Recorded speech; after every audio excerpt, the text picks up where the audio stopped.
Hello, welcome to the Animal Resistance University. This is the first self-care workshop given by Anita v. Pagan. I hope you enjoy this workshop. So we moved, we have a new internet connection, my house is a mess, and I'm giving a workshop on self-care, which is so fitting.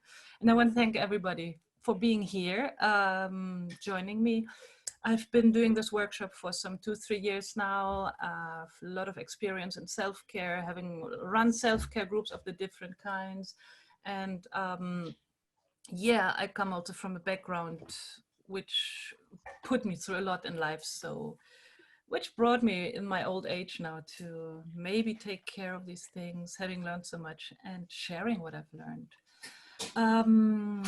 I have a few slides, I have a lot to say, and I would invite anybody, if you want to add something, to comment or whatever, just unmute and ask if you can say something, add something. I'm happy actually to interact because this workshop usually is done in a room with 10 to 20 participants. And yeah, usually we read together. There's a lot of back and forth in this workshop. So doing it here now is a bit static for me. I love feedback and I love to be interrupted. So feel free. And I hope there's actually also a reason for you to say something or to add something. The workshop is called by now Mindful Activism. I'm not a practitioner, I'm not a professional, I'm not a psychiatrist, psychologist. So I'm sharing my knowledge and my experience. But let's say this is not a replacement for visiting a doctor. If you really have mental issues or other issues, I'm happy to help you. I'm happy to direct you to a professional. And I recommend you just talk to me in private also if you think there's something more going on. I'm happy to get you to the next step or just give advice as far as I can as a mother of two, which are mostly in your guys' age, who I see here on the screen, and with a lot of experience in life. This workshop is aimed at the question, do you want to be an activist for the rest of your life? I've been an activist since the mid-80s for animals, mostly, but for the environment.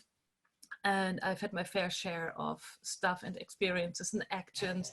And yeah, still today I'm here and I'm not giving up on activism. This is simply what we do. It's in my blood, it's in my veins. And so the question, do you want to do this for the rest of your life? I hope your answer would yes, I do. Given activism will still be needed by then, depending how old we're gonna get, and maybe we achieve the changes we want, but that's optimism.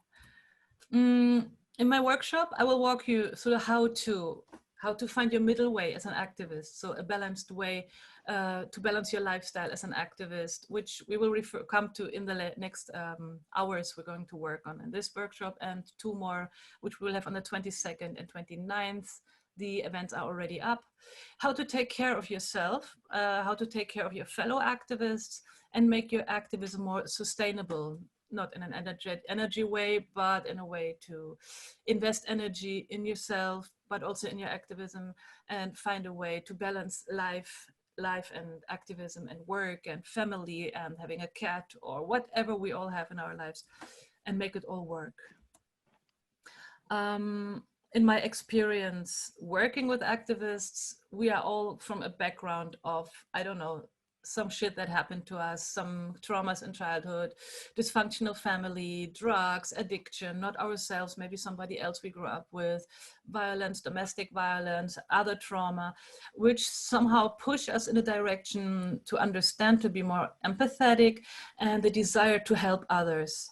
Most of us end up in the medical sector or in the activism sector, in working in shelters, etc. And many of us come to the conclusion that, first of all, we ditch meat, we ditch dairy, we understand animals have feelings, animals have rights, which brings us where we are today as a group now, as a vegan family, we used to say, to be an animal rights activist.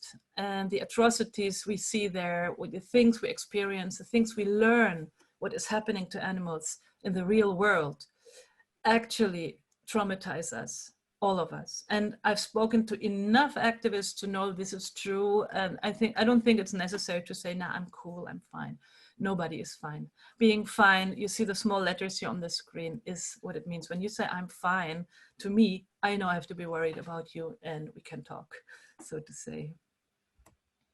About me, Anita v. Pagan is my screen name. Anita Euchen is my real name, my given name. It's a German name. I'm German. I live in Croatia. I'm a mom of 2 adult sons. They're 21 and 25. One with special needs, which made me learn a lot about psychology and applying it actually in my real life. I come from a background of, abuse, alcoholism, drug addiction, lots of suicides in my friends and family area, and a weird marriage life, which lasted for 21 years. But, coming out of this, I say we have experienced our thing, we come out stronger of everything. So today I call myself a earth muffin. An earth muffin, if you don't know what that means, is just a green person who likes to recycle and, be green and nice to the nature. So I love the term earth muffin, so I keep using it actually. Maybe it becomes popular again. I'm a herbivore, I'm a vegan, I'm an unfuckwithable peace, social and animal rights activist. And I've been active since the mid-80s when I was 12 years old. I'm a straightforward vegan grassroots activist. I do campaigning, I do lobbying. I work also in the European Parliament, for example, on several issues. My most dedication is given to animal transport, animal export to the Middle East by ships, and animal experiments in general. I'm also a World Animal Day ambassador, which sounds cool, is a very nice function for the media, for the public. Everybody can be an World Animal Day ambassador. If you're interested, you can contact me. You can be the ambassador for your city or even for your country if there's nobody. World Animal Day is October 4, so you all know that. And it's the day we celebrate animals. So bringing out the vegan message and animal rights message on that day is huge. And calling yourself an ambassador at this opportunity is very, very helpful. I'm also a national coordinator for the Pagan Federation International. So the old ways, paganism, Wicca, witchcraft, and all these things. I've been into this for a while. I'm an ambassador of the Parliament of the World's Religions, which sounds funny. And I signed up as a witch, as a pagan there, and was accepted as that. And my nickname is the Vegan Witch. I'm wearing the t-shirt, but you can't see it. It says Vegan Witch there. And it's probably in the wrong direction because this is a camera. I'm not sure about that. Activism is my rent for living on the planet, says Alice Walker, and I think we all agree with that one. And I just love to have this quote all the time here because this is what we do and this is what we want to do. So don't think I'm smarter than you. This is one very important slide. I've simply seen and done a lot of shit in my life from which I have learned. I have, as I already mentioned, I'm coming from a really, really dysfunctional background. I've been through a lot. I've seen a lot. I helped a lot of people. I saved a bunch of lives, stopping people from suicides, from overdosing and shit. And it all brought me to where I am today. I'm 47 years old. I've been an activist most of my life, vegetarian since I was a little kid, vegan for 15, 16 years now. And I always stand up for others. This is what we do and what I want to do for the rest of my life. And having gathered so much knowledge actually on self-care brought me a few years ago to the point that some activists actually said, couldn't you do a workshop on this? And this is where it started, and this is where we are today. So I have to remove your people here. I have all your pictures in my screen. As animal rights activists, we live high stress lifestyles. We see shocking images and scenes. Most of the time, we face brutality on all levels towards animals, but also towards ourselves. Many of us are from the safe movement. We bear witness. We stop trucks. We see the animals going into slaughterhouses. We know these are their last moments. This is trauma, what we are experiencing on a completely new level. And we receive very little understanding from people around us that actually had our backs most of our lives. Some people have parents not talking to them anymore, or a sister or the brother or close, really good friends or best friends back then who don't want to have to deal with us anymore because we became vegans. We talk about animal rights. And so we lost actually a backbone we had our whole life because we have a new conviction. So the only support right now we have, or many of us have, is fellow activists, is the people we have around us, you here in this room, and I see a lot of faces here, which I absolutely love, and I'm so happy to have you guys around, and I'm always happy to come to gatherings, to any week of activism which we organize, because this charges our batteries. This is where we literally, you know, come back and feel good. We had a great week with Siobhan in Slovenia, for example, for Christmas. It was just, you know, it's like holidays. So it's very important that we as the vegan family, stick together and help each other and be here for each other. This is our new family, probably. At least this is what I hear from a lot of people. This workshop today speaks about burnout, PTSD, STS, all weird things which you might not have heard about, but I will walk you through all this. My aim is that you'll understand a little bit more about yourself, if you haven't already, to see what is happening to you, why is it happening, learn to observe yourself, and find tools actually to keep up with things, to learn to deal maybe with anxieties, with depressions, bipolar swings, psychosis, drug addiction, coffee addiction, social media addiction, this circadian rhythm disorder, meaning sleeping problems, and other things. It's 3 parts, but it's impossible to cover everything. I'm really trying to do this now for you here. And let's start with burnout. The warning signs of burnout. Mostly if you're close into a burnout, even fellow activists might turn away from you because you become too much for them and they do not know how to handle you. I think we've all seen one or other person like, something's wrong with this dude, right? And we actually avoid these people. So this is the second sentence here is, so if you see somebody being like this, no, they might need you more now than ever, because we have to be there for the others. But this also means if they understand this, they will be here for us. We are in this together. The most important message is we are in this together. We need to learn to reach out and be there for others. So PTSD and STS, secondary traumatic stress, are 2 things we are dealing with. The quote here in this page now is from Melanie Joy. You all know her, I hope. She says, secondary traumatic stress is also called compassion fatigue. Fatigue is when you're tired. Activists need to take well care of themselves so they can have sustainable lives as people, as activists, because we are human beings beside everything. We are convinced activists. We are vegans. We are here for the animals. We want to do this 24/7, but we are still humans who grew up in another background, environment, and we need breaks. We need to relax. We need to switch off sometimes and recover. Not being able to see the good in things that are happening is often a hallmark of secondary traumatic stress. That's the STS thing I keep mentioning beside STSD, which is secondary traumatic stress disorder, which is, so PTSD, except it, so with STS, which is like PTSD affects, except it affects witnesses to violence rather than direct victims of violence. What's the difference? If you have been a direct victim to violence, you are suffering PTSD. I have a spelling mistake, I know that. PTSD. But if you witness, bearing witness is something we all know. We go into slaughterhouses, we go into farms, we watch trucks, we see so many images in social media. We are witnessing violence. This is secondary traumatic stress, which is similar to PTSD. It screws us over and it really brings us down, and it can lead us into burnout just as much as the other one. And we have to be aware that we are prone to this, and the symptoms of this are similar to PTSD actually.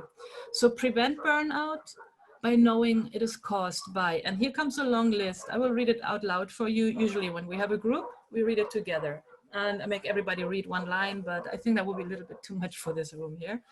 So prevent burnout by knowing it is caused by not knowing when to say no. I don't know, I'm that kind of person. You ask me for something, I would say, yeah, sure, I will do this for you. Don't worry, it will be done.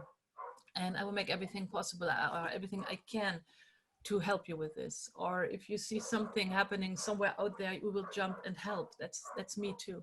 Learning to say no doesn't mean you're not going to be there anymore. It means to know your own limits. Learning how to say no is another way to learn to not say like, oh no, F off, I don't want to do this, but to actually say, I don't feel like I can take care of this, or take responsibility for this right now. I'm sorry, but no, I cannot do this. So no, not knowing when to say no and not knowing how to say no are very, very big things for most of us. And I know many activists, we will always say yes in trying to help. Burnout is also caused by being in a toxic environment or around toxic people. I guess everybody has an experience with toxic people. Some say even their parents are toxic, or weird friends or carnists are toxic to them. But toxic is also a narcissist person, somebody who exploits you, somebody who doesn't respect you. If you're not really sure what toxic people are, usually in the normal workshop, I go through this, but it's more, again, an interaction thing. I always suggest Google the things which you see here, which are interesting. You take a note and Google toxic relationship or toxic people to understand what it means and if you're actually in one. Prioritizing others over yourself. This again brings us to not knowing when to say no, but also the toxic environment where we are with people that exploit our goodness or our willingness to help and be there. Not prioritizing others is very important. We are always the first thing we have to think of. Being a people pleaser is also one thing. Again, summarizes what I already said. Always trying to make others happy, trying to avoid hurting their feelings, trying to be there for others. It's all good, it's all important to do it, but we should always keep our own well-being in mind. Having the superhero syndrome, I can do it all. Sorry. I think it's also typical activists to be like that, right? I can do everything. I can break into the farm. I can film this. I will follow the truck. I will install cameras in slaughterhouses or whatever crazy things we have done or we would like to do, we are ready to do. Just know your limits and stay smart, actually, with these superhero syndromes. Having unrealistic expectations also can lead us into a really bad burnout. To think the world can go vegan tomorrow, to think nothing is changing, but we want change tomorrow. We want it to happen next year and things go too slow. That's all unrealistic expectations and we shouldn't have them. We should really keep a realistic view on the world and accept that we are at the moment where we are. The situation is as it is. The truck is entering the slaughterhouse right now and we cannot save these lives, etc. We should keep, a realistic view and expectation to things. It's hard, but it's possible. Next one would be having little control over what you're doing. This refers also to people who are manic, who are like on a high and just run and do things. This manic episode can be for a day, but it can also last for several days. It can wake, well, it lasts weeks. I've seen activists, they're on a high, they're running, they're doing actions, workshops, traveling from city to city, touring, doing the hardcore stuff, and suddenly just break down in a burnout because they are not in control of their feelings, of their tempo, they don't listen to their body, or I'm saying they know, but I've been there too. And we should really observe ourselves, even observe the warnings, which we come back to community building and others. If you see somebody doing these things, listen to the warnings by others. And one very important thing is not being appreciated for what you do. I think we have all been there, or we are actually there, because many of us right now do a lot, like for example, online, on social media, a lot of sharing or producing. Often we produce videos where our name isn't on, or we have to hide our identity even because of the work we are doing, and there is no appreciation for this. You see, maybe your video went viral, or you've done so much, you've helped so many people, or you rescued these very animals, and nobody is saying a word. This hurts a lot, and you're really, like doing so much and nobody says even thank you or appreciates you. So one thing is, do it for others. Tell others you're amazing, you do so much, I love what you're doing. Show your appreciation and it will come back to you too. If you feel you're not getting appreciation you need, say it, guys, look what I've done, I really need some feedback here from you, please tell me I'm awesome. or just ask for it. It's simple, people will smile and you will really get some feedback. It's very important to be appreciated. So the three components of burnout are exhaustion, inefficiency, and detachment. Usually in a group, I would ask now, who has been in a burnout? Raise your hand. If you want, you can raise your hand now, but I'm anyway just seeing a few screens here. I haven't had a burnout, to be honest. I have never had depressions in my life, to be honest. I don't know why. I'm like pretty stable for what I've been through, so would. But those who have been in a burnout, I have a bunch of people, we've worked through this together, and recognizing the symptoms, what we had before, what we have to avoid, and knowing what burnout is can help us on one hand to work on ourselves or have others around us say, something is happening to you, slow down, let's do something about this. And I really hoped for everyone that this person will be there in the moment when we need it. Exhaustion can be both physical and psychological. We will go there later again. And if inefficiency, inefficient recovery, everything asks for more efforts. You're just tired all the time. And detachment is estrangement, resignation, negativity, even being cynic and super sarcastic. Maybe I had a burnout. I'm super sarcastic by nature, but then I'm in a constant burnout. Sarcasm is my middle name. But yeah, that's the thing. These three things are so important to understand and to see and to observe in ourselves or in others. So this one, burnout, now we have a lot of text again, which we usually read together. Burnout is a real condition that is not easy to assess, and it requires a long recovery, years sometimes. If you check more than 3 boxes in the list below, consider it a wake-up call and ask for help. So I will read through them and say a few things about it. It goes back to the 3 points we had in the previous slide.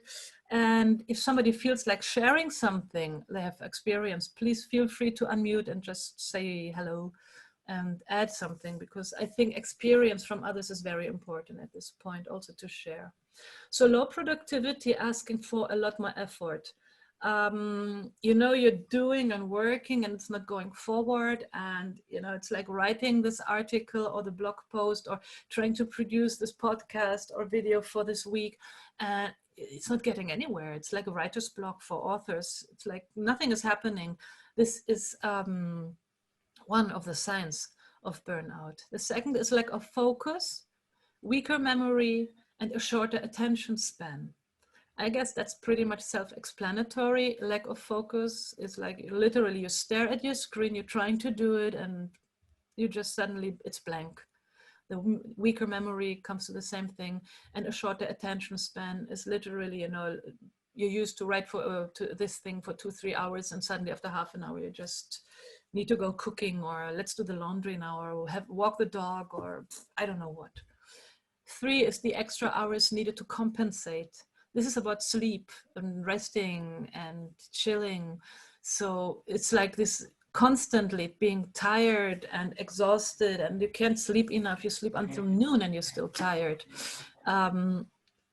Big warning sign, actually. So persistent fatigue, that rest has no effect on similar rest, fatigue, or hours to compensate. It all comes together. We need a break. We literally need a break. Thoughts are focused on work, activism, or animals, even outside the active life. Yeah, I could write that differently. So it's like we cannot actually step back from the whole thing. I know we are absorbed in activism. Most of us live it, breathe it, and have it in their veins. I know few of you here are really like super into this. And this is a problem, because we need to rest. We need to step away from this, like become an external observer also sometimes of ourselves, and see what are we doing? What the fuck is wrong with me? Why am I not stopping? And why can't I slow down anymore? We need to learn to watch ourselves or observe ourselves, and find that we need to switch off our brain from this campaign or from the plans we are doing for next week or whatever, and just put on the TV for an hour, or binge watch for a night or for a day even, or go cook. My kitchen is over there, so I keep looking there. I'm not hungry, but I love to cook when I'm stressed. So whatever it is, find some ways to actually take a break, a literal break, and get away, get your thoughts off the topics. Mood swings, irritability, sadness, or anger bursts are also typical signs. It's like, I don't think they have to explain those, right? Feeling of loneliness and isolation, even if surrounded, that's a biggie. And when I work in a group, I often see, actually, I don't have to ask, I can see it in the eyes of that one person in the room that feels like this right now. You're surrounded by people, everybody is there, but you feel like you're not part of this at all. And I'm sure we all have felt like this at times. Back and headaches. That's not corona. Back and headaches, often being sick, having the heart rate up, having eating issues or disorders, eating too much or eating too little, are also signs, like psychosomatic symptoms of what's going on with us, of needing a break. When the body aches already, it's a sign to slow down and take a rest. Increased consumption of coffee, alcohol, tobacco, and drugs. Very important. I think that's self-explanatory. That's herbal tea. Thinking that nothing makes sense and everything looks impossible is something I hear actually every day from everyone. And this is the one thing I said before, we have to stop thinking like this. These are the unrealistic expectations I mentioned before. And we have to simply make peace with the fact that we cannot change the world overnight. We need to have patience with what is happening. We will speak more about this in the second part. Also today, I will just leave it there. Risky behavior towards oneself and other activists is something I think we see a lot, because we are stopping trucks, we are breaking into facilities, we are taking footage which we publish, we're not hiding our faces. That's all risky behavior. We are convinced we're doing the right thing, and we are, and I absolutely have no problem with this, but getting too deep into this could be really a sign also of burnout. I've seen it with one friend of mine, literally dragging new activists without any experience at night into a farm and doing like an investigation and running out because something fell down. And you just see, like, this is crazy. And yeah, this was also shortly before this person had a really bad burnout and was gone for a couple of weeks. So I can say, yes, it happens. Risky behavior towards yourself and others. Be careful with this. Don't drag others in it. Don't risk too much. And think twice before you do something. Cynicism, robot-like behavior, emotional distance. Again, we come to the sarcasm thingy. And yeah, not being present, really, not being mindful, not being aware of what is going on actually, or trying to ignore maybe the feelings of others or what's happening in the real world, or even like Chernobyl, where the nuclear reactor exploded, so I don't know how many years ago, in the 80s, is on fire, and somebody says, yeah, but the animals are suffering now, yeah, but there's a nuclear forest burning. And not being, like, at least say, yeah, this is happening, this is scary, but to say, like, come on, it's not important. This is something we should be aware of, is not okay. We should always have empathy for everything around us. So I don't know how many boxes you would tick here, but usually people say like 10, 8 to 10. And I really hope you guys are aware of what you just saw here and made your own list, or take a screenshot. Also feel free to screenshot any of these things. And yeah, think about it, work on it, and let's go further through this workshop, because I only started. Most importantly, when you realize you're getting into a burnout, is that you are aware of this and you ask for help. If something is wrong, say it. This is why I say we need to take care of each other, because if I see one of my friends, fellow activists, not feeling good, I go like, are you okay? This is what I say. Ask the others, take care of each other. And when you're down, hopefully somebody will also be there and do the same. This is the aim of this. We are a community. We need to stick together. And be aware of this spiral. So this is a part, it's a very, very small part of the spiral of depression, which is really huge, has many, many details. I like to share it too, but it's like not the right moment here, but you can find it also if you Google it, the spiral of depression. It's very, very informative. So we have unpleasant on top, unpleasant alive events, which drag us down. Activism, I think, is unpleasant enough to see what we see, or to experience what we experience, the things I've mentioned before. It pushes us into depression, anxiety, it causes us a lot of stress. From this, we have then the physical effects, like the aforementioned physical pain, headaches, problems sleeping, problems with eating, using, drinking, or too much coffee and tea, even if it's herbal. Then there's less physical and social activities, cynicism, staying away, feeling alone, feeling to not belong anymore, and the mood gets worse. This is the point where mostly people also don't see in themselves anymore what is happening. They're not aware anymore that they're actually spiraling down into something, and they need somebody to catch them if they don't get it done alone. This is where we have to step in again as community, as activists. You can see it in Facebook posts. There is a depressive tone. Be aware, ask that person in a private chat, or even in the comment section. Some people need it to be public, others want to have it more private. Just see what functions best. You know your people. Ask them, are you all right? Can I help you? Do you want to talk? Do you get help? Do you need help? It is very important to be there for others. And again, hopefully also when you get into this phase, somebody will be there. I say you, I have to say we. Somebody will be there and ask, are you okay? Is there anything I can help you with? Is there anything you want to talk about? This is vital. We are all prone to the consequences of stress, of trauma and the like, which can result, as we now know, into burnout, in STS, secondary traumatic stress, and PTSD. And we must take care of ourselves and of each other.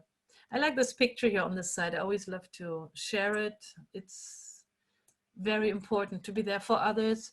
And often people don't want to talk. They just need somebody to be there. God, that gives a dry throat what I'm doing here. I'm not used to talk that much anymore. Bloody Corona. The emotion wheel. I actually wanted to do a lot with this one, but I'm slowing down because I do need feedback for this. If you look at this, find one of the emotions you are feeling, for example, right now, or what you felt in a very bad moment, and you can see what it is connected with, and where it's coming from and where it's leading. You see from the center to the outside, you see the wings, and left, right, up, down are opposite feelings actually. So when we go back to the watch yourself, observe yourself, be aware of your feelings. You can use actually the emotional wheel. You can download it also. Facebook is full of Facebook images. Google images are full of it. You have very cool YouTube videos about it. It's a nice tool to handle a little bit your own emotions and to become more aware what is going on inside yourself and how to deal with this, or at least how to talk about this maybe with someone. Or you can just take a screenshot from here actually. It's hard to get a good resolution for this, so I think this is one of the best resolutions I could get, and seeing it without glasses makes it very blurry. I hope it's good for you. So the next thing is the solutions for a healthy activist life. We will talk a lot more in the next part, but right now, actually, I forgot one thing. Han, I forgot you. Why am I forgetting you?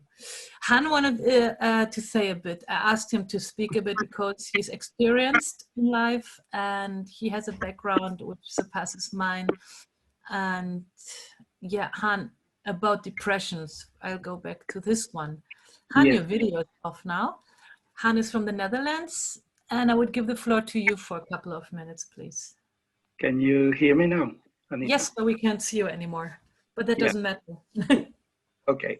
I shut my video because it's a very private story. You never know. So I'm still working as a coach. I'm 65 years old. I'm an old squatter from Amsterdam, and I'm experienced in non-violence and religious freedom environment. I'm kind of an independent thinker, and I know depression in my life. First of all, I would like to make a remark about the context. If you Google on famous people and depression, you get a whole list of very famous people, very successful people. It's good to know that. You're not handicapped if you experience depression in a way that hinders you to have an interesting and fulfilling life. In my country, the Netherlands, something like 40% of people seek professional help at some point in their lives for psychic complaints. I think that's good to know, to make it a bit relative, a bit, it's part of a normal life for many, many, many people. So my history with depression starts in my 20s, and it was only maybe once a year, something like that, a week or 4, a week or 6, something like that. The time in between was very good, and it stayed this way all the way into my 50s. And then I noticed that these depressions didn't stop anymore.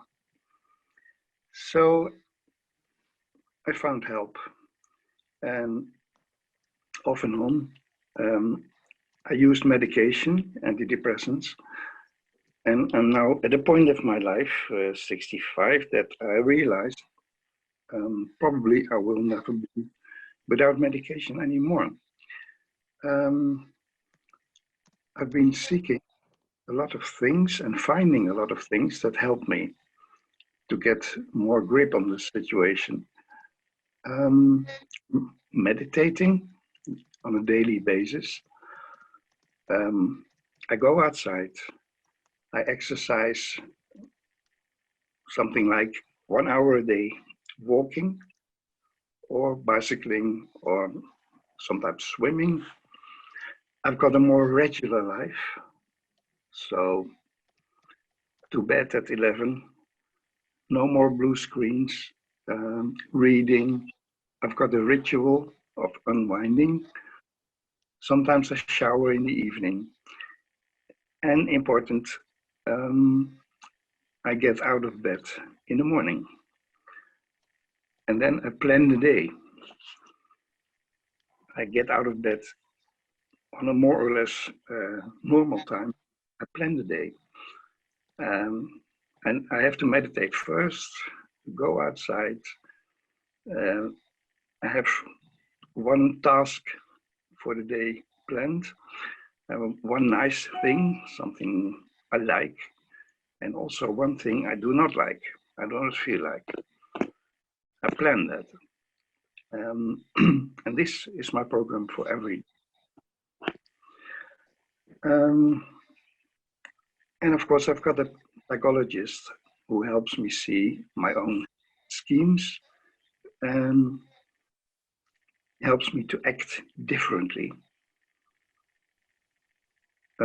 Also, I found that helping others helps me too. I'm a coach, and actually, I became a better coach being depressed. I was more, I showed more compassion, for instance, and also I told some people about my my depression, some clients, and it made no difference to them. This is very interesting. Was very interesting for me to experience. It made no difference. They still said, "You are good at your work. and it's okay. So that was an eye-opener for me. So now I found that experiencing depression taught me to look for connection with people, even with people that are not on the same page with me, not like me. And I'm looking more to understand them instead of looking for people to understand me. That's a real eye-opener for me. And that's something that came to me through depression. I still make big mistakes, but I notice and correct them now. It's a learning curve. I also learned the true value of friendship and love. I make better contact with people, more different people, even with adversaries. I experience less conflict and have more respect for the solutions of others. I don't take away their problems by my solution, because that proves to be disabling, but I try to empower others to choose their own solutions. This helps me spend much less energy. And now I can be satisfied now and then and enjoy the sun, the water, walking, people. Also, I spend time with people who are like-minded. That helps me. It's encouraging. Still, parts of me, of course, are depressed. My demon is still there, but I suffer less. I find I'm appreciated for my qualities, knowledge, and experience, and parts of the old personality, parts of my old demon, I can still use for the good cause.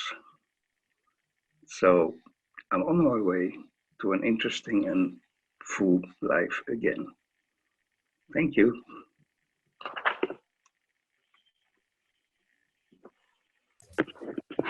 Thank you so much, Anne. I hope this was helpful for some of us here in the room. And also Han is a person you can talk to actually, because he's from the field. He's one of the professionals. I've learned a lot from you in the last years, Han. I don't know, we have known each other for like 10 years. I don't Yes, something like it. know. All right. And we had so much fun. Yeah. We did. Okay. But that's for good for us. Yeah. The amount of laughter we have. Mm. No, thank you so much. Anybody got a question to Han, maybe about anything? If you have a question, please use the chat with the X system. For now, I see a lot of thank you for sharing. Thank you so much for sharing. You're so strong. So a lot of thank you and a lot of love in the chat. Yes. Thank you for that.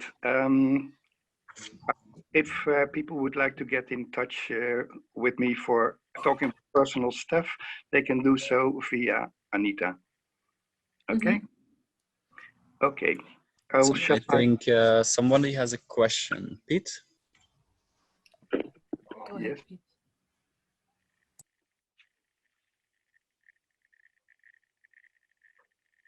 You can also speak up if you want, otherwise I'll just read it Yes, out. I read the question. Yes, it's yes, it's true.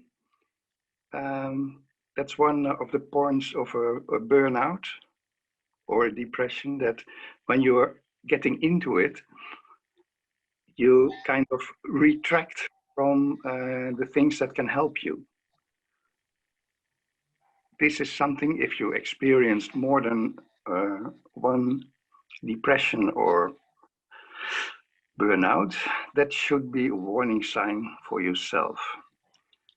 What people do is they turn away from help. If you are approaching a burnout or depression, you actually turn away from help. And that is something you can teach yourself to be a warning sign. So if you tend to retract, if you tend to turn away from people who actually want to help you, or take out of your hand part of your work, help you in a very practical way, if you turn away from that, that is a warning sign. And that is a sign to stand your ground and take a break. Does this answer your question?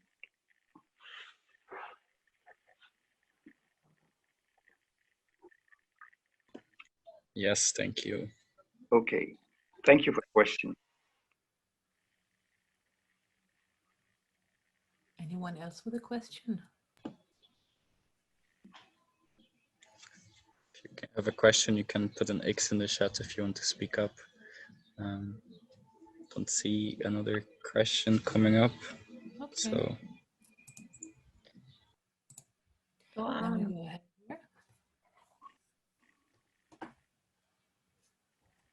did somebody wanted to say something? The time is now. I heard, yeah, I heard something, but was not sure. Well, you can always get into a personal contact with me via Anita. So I'm open to that and share my experience if you want. And you're an amazing coach too, which I have to say. So if somebody actually seeks help, you're also the person to talk to. Plus, thank you. An animal person also, so you're one of us. Yes, yes, I would like to share my experience. Yes. Mm-hmm. Yes. Yeah, there's a question in the chat. Do psychologists understand the struggles vegans go through? Yes. Well, you know, a psychologist is about, the work field is about how you cope with these things. So if you are able to convey to your psychologist what the struggle is, then he or she can help you with that. I mean, you have to tell them how you experience things, and in that way, it's kind of immaterial what the struggle is about. So it can be you veganism, you being vegetarian, you being an activist, or not feeling well in your work or in your family. This is only the outside of the things for a psychologist, and then he or she can help you to find other ways to cope with this, or to say goodbye to old behavior that is not working anymore for you.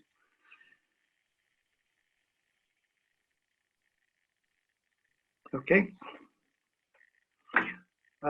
This might be unrelated, but it might help others. I found that CBT, cognitive behavior therapy, really helps me for depression and anxiety spirals.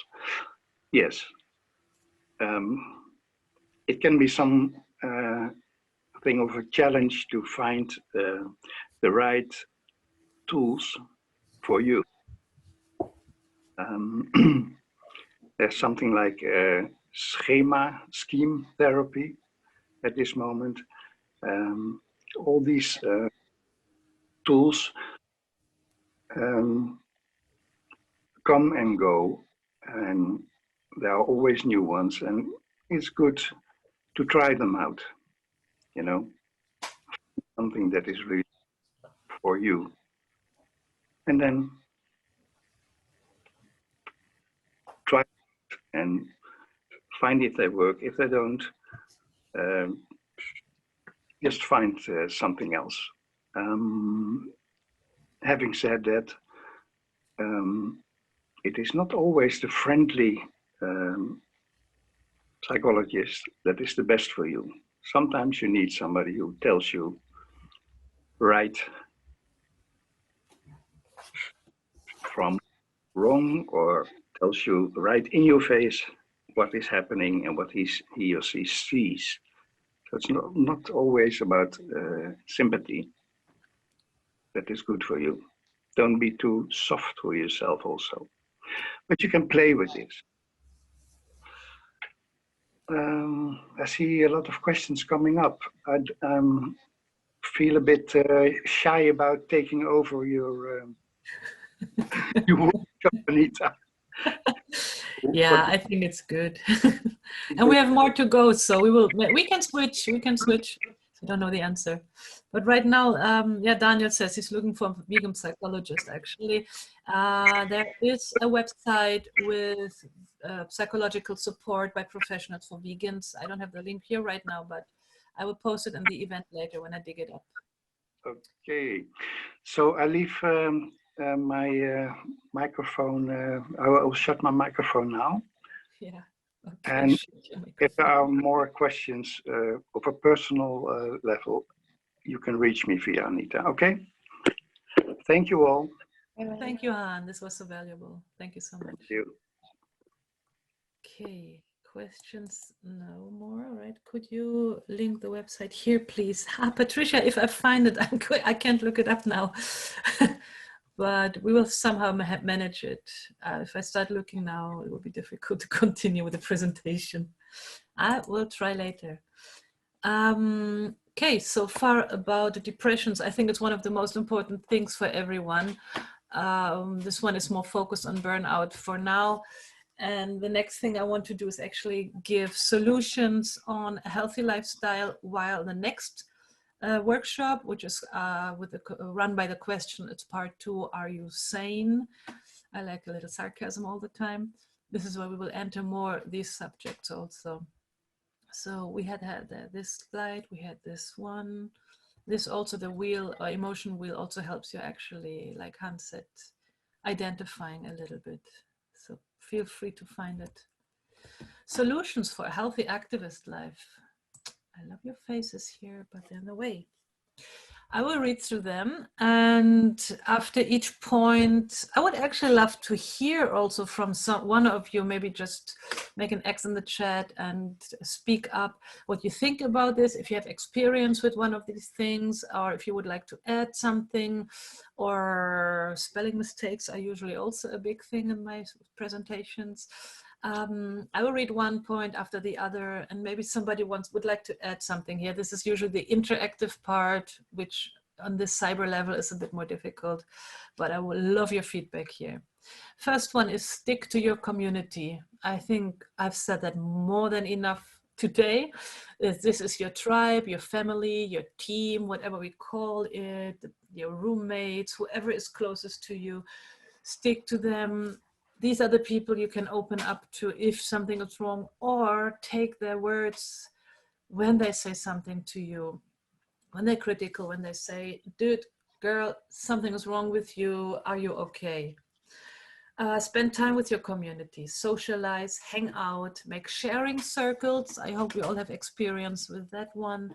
Just do cook-ins or watch movies together, not just work and activism. This means, again, we come back to relax, chill, forget about the world, forget about activism, and just recharge your batteries with the people you love. And yeah, I stayed at Glenn's house for a couple of days once, and I just loved it. It's exactly what's happening there. Suddenly the TV is on and we're Netflixing. That was the world, because this is when you just anybody wants to add something to this here? Anybody got a comment or another suggestion or something that works for you actually? It's a question into the room. I'd have to open the chat again to see something.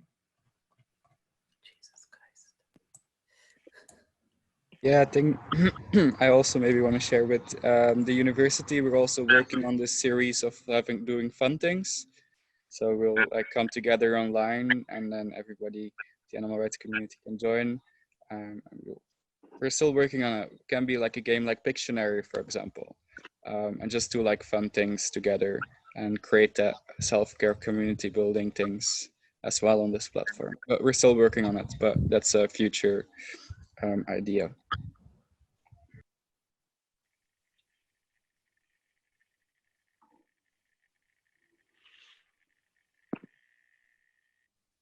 You're muted, Anita. I saw your lips moving, but spending time with animals. It's a very good one. And wait for the next slide. Believe it or not, I'm chilling now in such a pleasant company and with people who make sense to me. I love to hear this. And this is what we often get when we spend time together as vegans. Pictionary as a tactic to achieve animal liberation. That's a good one. Or taboo. Yeah, board games are amazing. I mean, you can see them there in the box there, but I have a huge pile of board games, and I gave away a third of them when we moved because we're simply not playing them, and there was too many of them. And living in a country where we speak Croatian, in a German family, with a lot of English-speaking friends, because not everybody knows each other's language. I have games in 3 languages, which is insane, and it's a lot of fun. So board games, yes. Scratch that, a strategy, okay. Anyone else on the community building thingy, spending time with your folks? What else? What helps you? What empowers you? What makes you chill?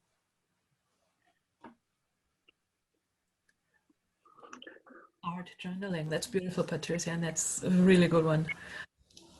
Taking a piece of paper and just letting it out, let it flow, let the energy flow. Du kannst Yes. jetzt draufsteigen. Hm?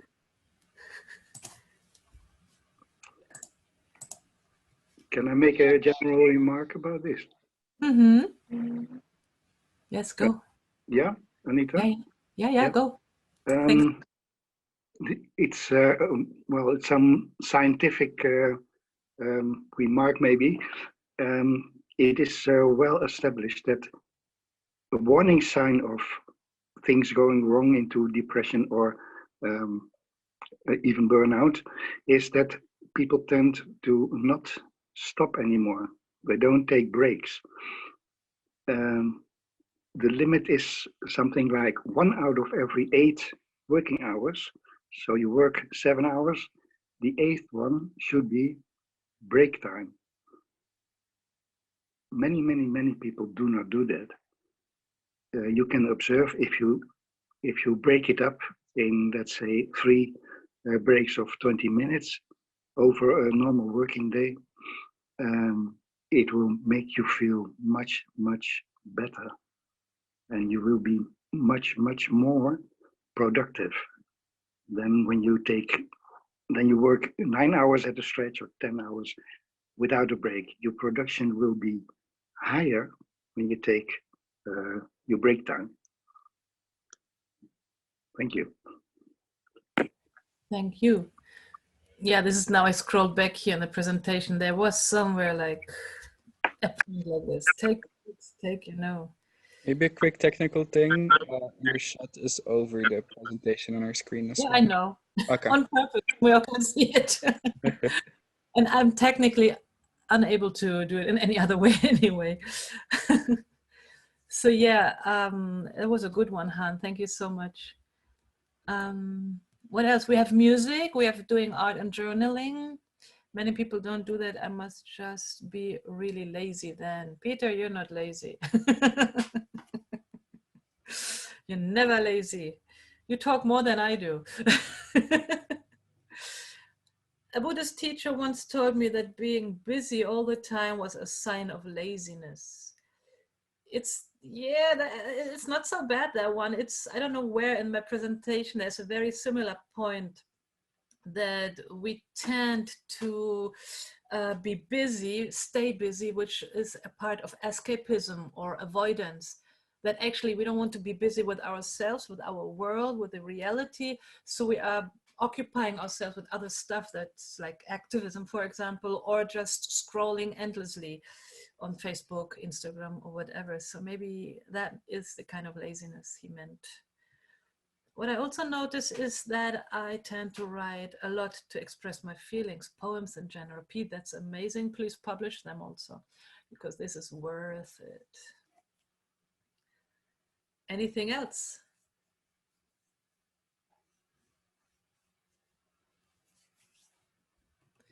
Okay, let's go to the next point. I don't know if somebody's writing, but we can still go back to that one.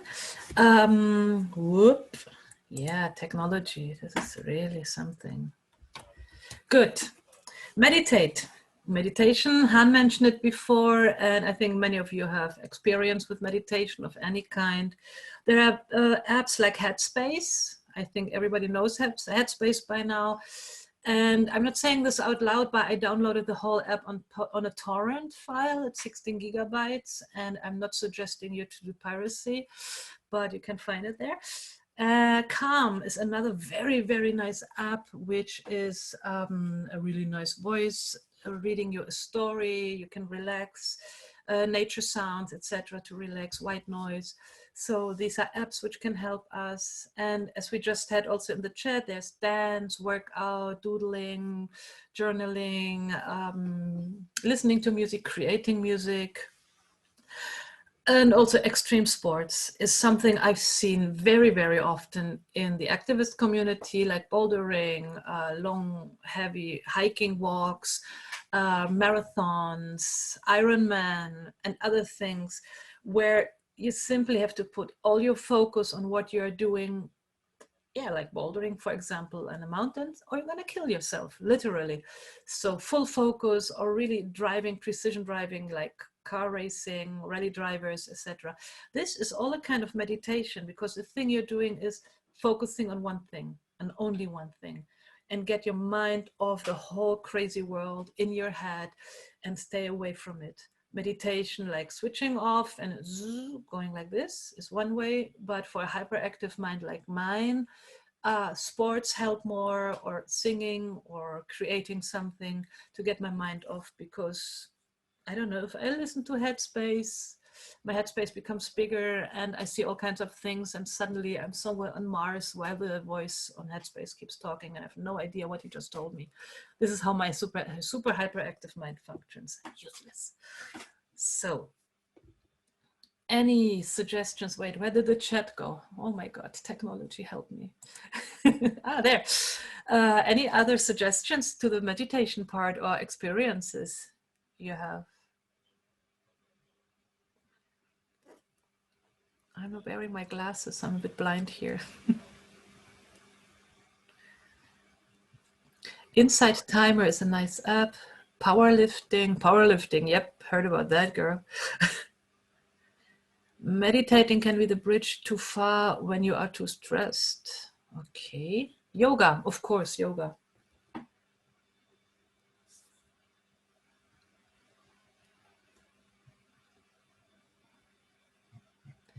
Okay, next one. And that's a big one. Allow yourself to be not perfect and to not all knowing and to be vulnerable. That comes along the aforementioned superhero syndrome. We can do everything, we can bear everything, we can get along with everything, and I'm strong enough to do all of this. And I know everything, of course. We don't. And it's very important to show this actually to the others, so they know when to grab you and help you actually. So be honest, to be open, to be vulnerable, and say, I can't. It's like those knowing how to say no. This is also part of this. Make others understand you are human, you're not a superhero with unrealistic expectations, but you are a human being that has limits. Very important. Is there anybody with experience in this? Because I know one person, but she's not here now, but she would like tell her story now that suddenly she learned to cry and she has never cried before. And that's a very, very important thing actually, to be honest with your feelings. Stay offline, that's a nice one. Anybody experience with this? Being vulnerable?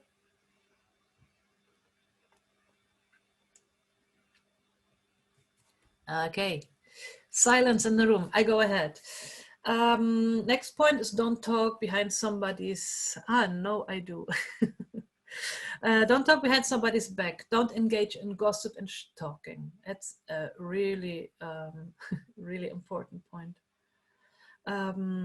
Gossip breaks us. There has been, I think last year, we all had this phase during the summer where there were a lot of infightings in our community, a lot of breaks. I had my personal experience with having my team actually going against me and even publishing that I'm not vegan, which I don't know about, but okay.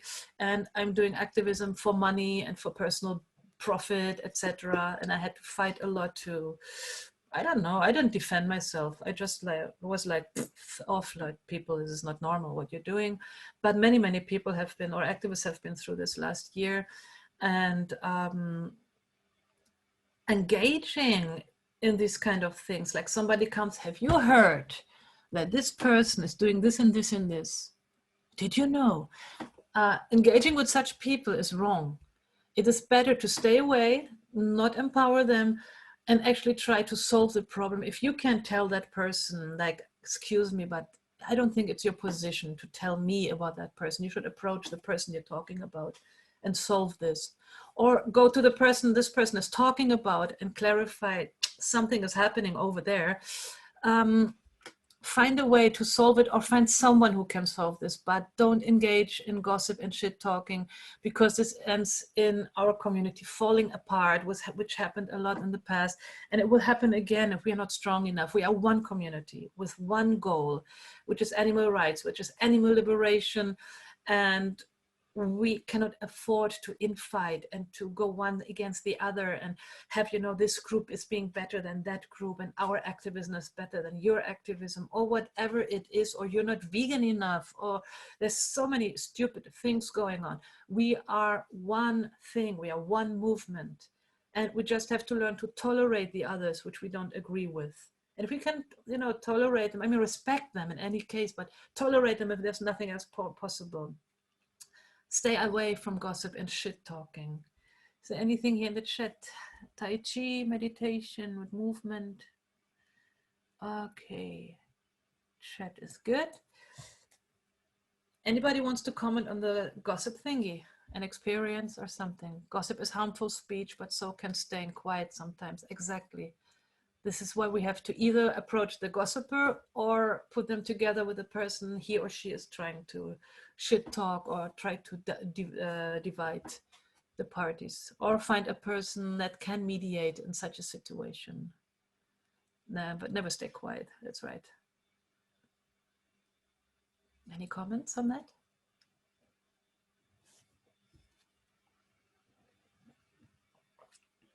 Pete, as a general remark, the best is to have a trust in the unknowing, and that you can't dictate the future, but it helps to have blind faith in the things you can't see. I tend to think a lot more negative than things might realistically be. Yeah, that's a good one, and it's a very powerful one. Like the higher power, there is something good out there. Staying away from gossip people is self-care. Good, Eftimia, hello to Greece.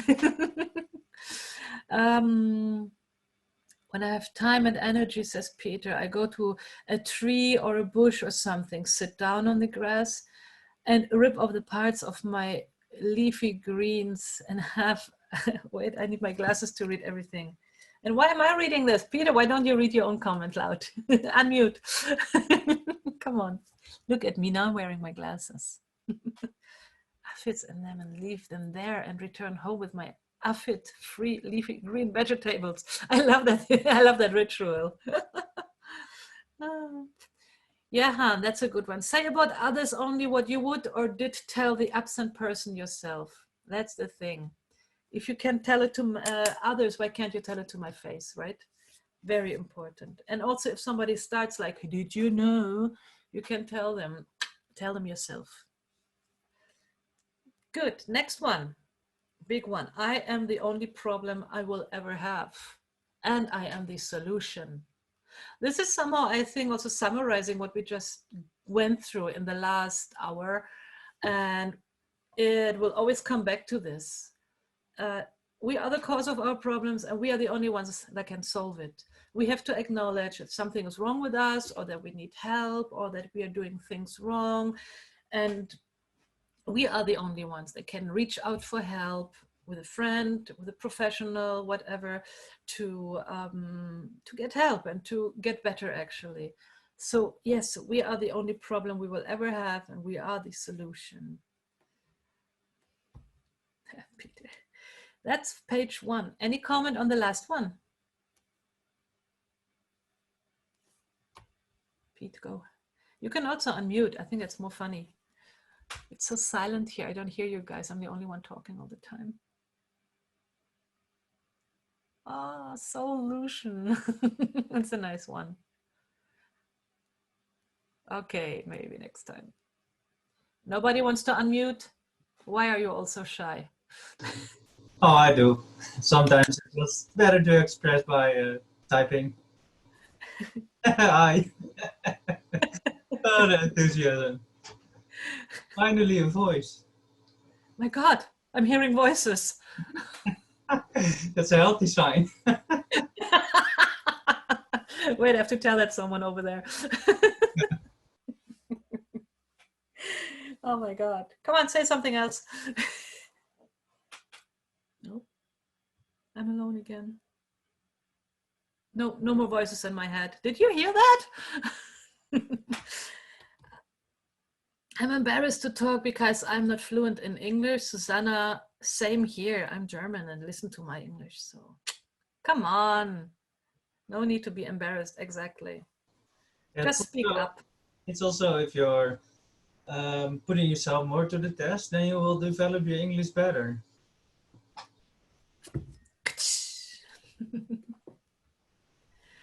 Susanna, do you want to speak? I want to hear voices. Hi. Hello. Hi. So, is it hard to be vegan in Germany? Is it hard to be vegan in Germany? Do you hear me? I can't hear Anita, though. Anita, you're muted. I realized. I don't live in Germany, but Berlin is the vegan mecca, so I don't think it's hard to be vegan in Germany. In Croatia, it's a pain in the arms, but it's also everywhere it's possible to be vegan. They have vegetables everywhere. Yeah, and I think it also comes down to your personal situation. Like, it can be very hard if you're in the Netherlands or in Germany, if your family home is not supportive of you. So it doesn't really depend on the country, I think, but more your environment. Yeah. You can always make the best of a bad deal, I say. Yeah, and really, folks who wants to say something, just say it or unmute, because I like the interaction here and the feedback and not being so alone. I love hearing voices. Because Peter just said I was typing because I thought you were still presenting. I didn't want to interrupt. Okay. I'm reducing this window now here, and this one, and we go to page 2. Otherwise, if somebody wants to say something, just speak up, or we do it through the chat with the X symbol, right, Glenn? And then they can say, so you can say something. Page 2, some more solutions for a healthy activist life. That is a big one now. Get enough hours of sleep. I'm the living example of not getting enough sleep. I wake up after 6 hours and go back to work. I simply cannot sleep more than 6-7 hours. One good thing is to set the same time for bed and waking up every day or night, because somebody is not unmuted here, by the way. Maybe everybody check your microphones. I'm hearing sometimes. Some people are more active at daytime, others are more active at nighttime and sleep during daytime. And I think nowadays it is okay, actually. Most importantly is to have a rhythm, to have the same rhythm, not to go to bed today at 12 and in 2 weeks you will go to bed at 6, morning or evening or whatever, but to find your rhythm in this and to keep to this rhythm, because our body is a machine that needs, how you call this, a habit and the same rhythm and the same habits all over again. Otherwise we become sick, bodily sick. Our liver functions at night differently than at daytime, for example. So also eating at night is not as healthy as it is eating by daytime. Even eating after 8 or 10 o'clock should be reduced or just be light meals, because our metabolism slows down at nighttime because of the dark. And we used to wake up at daytime because of the sunlight. This is all functions, and we must understand that our body needs a rhythm to be healthy. But if you simply are a day sleeper and you're a night worker, I don't think that's a problem at all. Just stick to the same time for bed and waking up every day or night. If you fall asleep at 4, 7 or 8 hours of sleep should be sufficient for you. Put the alarm clock at the time after 7 or 8 hours whenever you go to bed, and wake up and get back to your day and to your life. And there's a thing called circadian rhythm sleep disorder, which applies for people who cannot fall asleep, cannot stay asleep, fall asleep for 2 hours, wake up, can't go back to sleep. It's a really huge problem. And I have that during summers when it's really hot. I wake up literally at 3 in the night. I work until 5, I go back to sleep.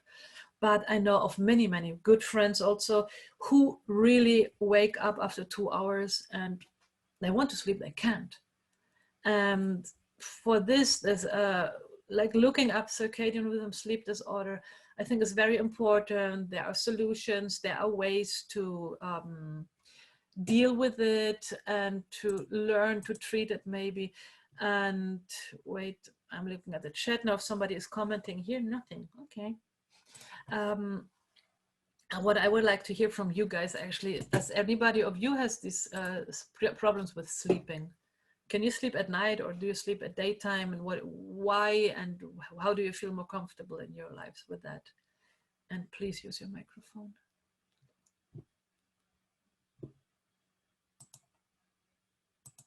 Lisa? Yeah, so I do have a sleeping disorder. I can go like 2 or 3 days without sleep. And then when I finally fall asleep, I sleep like for 17 hours straight when I do. Then I have a period of sleeping for like 2 or 3 hours per night until I'm like sleepless again. And this is a circle that's going on. I'm a much better sleeper when my son is at home. He stays with dad for 1 week and 1 week with me, and I really enjoy like reading a good night story for him. And I usually fall asleep when he's like cuddling beside me, and the cats come up to the bed and stuff, but I still wake up after a few hours, and then I just go and do some work instead of winding down. So I'm like, I think I'm kind of being a bit burned out by social media because I'm online all the time, because I kind of feel like I need to be on top of everything. I need to know what's going on, and I have a really hard time winding down.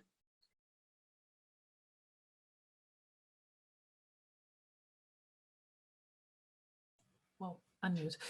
Thanks, Lisa. That was a good one. Yeah, what I hear is a thing called the fear of missing out, right? To be on top of everything, to know everything, to be, you know, to be there all the time. I had that for a very long time, and I really had to force myself to not be on top of everything anymore, because you can't. You fucking can't, actually. You really have to take a break. You really have to get away, and sometimes just ask, you know, like there was this action with when the WHO, when was it, 2 days ago, had their press conference, and everybody was posting in the comment section. I don't know who organized it anymore. I think animal rebellion. I don't know. At least I just suddenly see the link in a group chat and everybody knows what it is about. And I was like, literally, okay, guys, tell me, what is this about? I have not heard about this action, but everybody else knew. Acknowledge, okay, I don't know everything and I'm not on top of everything.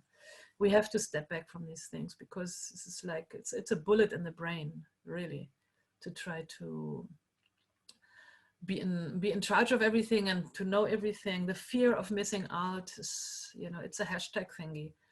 Look it up, think about it, and prioritize.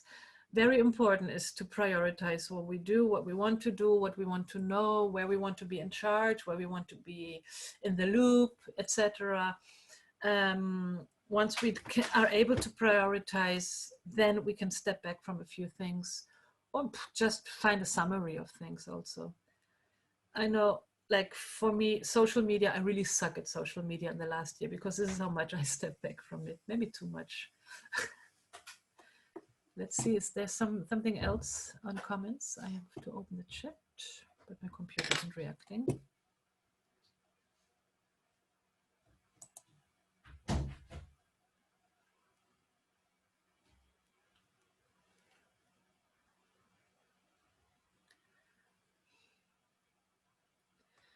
The one with the internal world is good.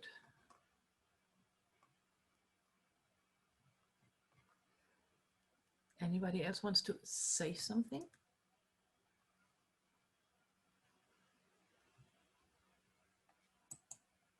Okay. Yeah, no, I will. I used to have insomnia, but I don't know how I surpassed that. But yeah, now I'm quite fine with sleeping. The only thing is that I tend to find life too interesting. So I tend to keep awake too long. And then I find myself in the middle of the night, I'm looking at the clock and like, oh damn, it's time is so weird if you try to measure it or put it alongside with interests and motivation.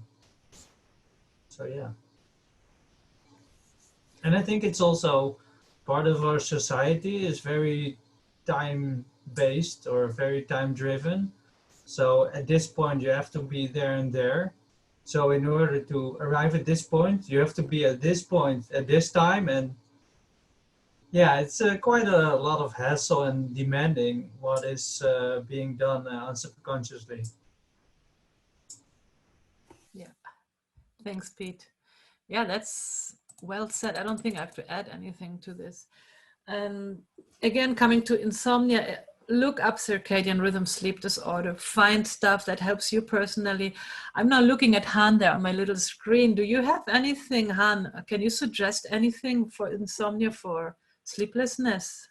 Do you have anything that comes up? You will have to, yeah, okay. Yes, well, I'd like to remark that insomnia in itself seems to be the motor of many, many other problems. There are experiments done with it in scientific ways that insomnia sparks off other problems. So it is good to focus on the rhythm things themselves, the taking breaks, the simple things you can do to get more of a system in your life, more of a rhythm. These can help. And it's a very personal quest to find what these things are. So talk to people about it and find tools that can help you to find your own rhythm. And then I mean a rhythm that is more or less the same every day and more or less the same every night. Take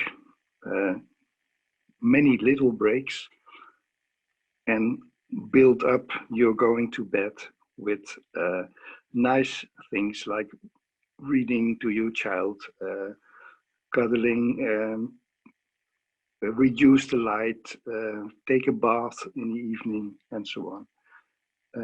It's of the utmost importance.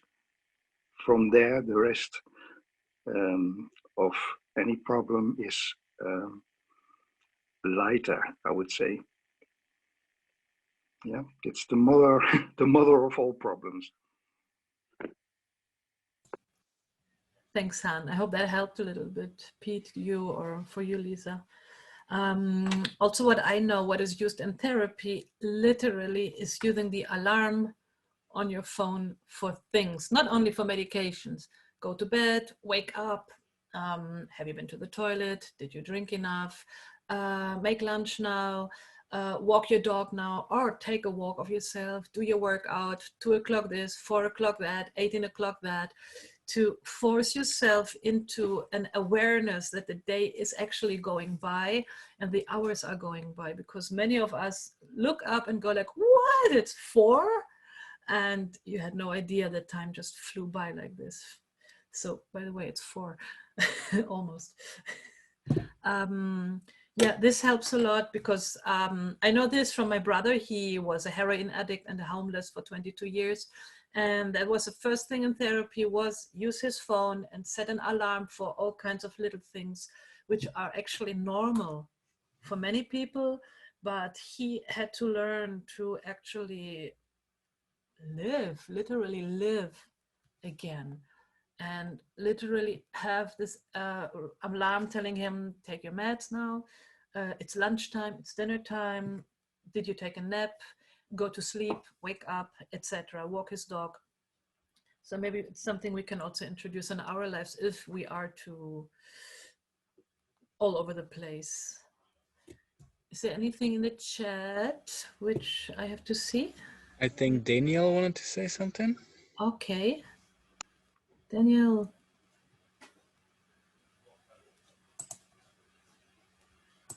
Oh, I just see his point was covered in the Yeah, but that's meantime. not a problem even more. So Yeah. yeah, I think in general, yeah, hear me? Yes. Yeah, I think in Good. general the big problem of our activists, we are a lot of times alone. So what comes out is to want to be in a community, something like this. So what's coming out is you go to the social media, something like this, and then it will be very. It's not a very win situation, but there you can meet you same people you like a family, and yeah, and that becomes that you're often even more often on social media because it's this contact you need and can be poisoning. Yeah.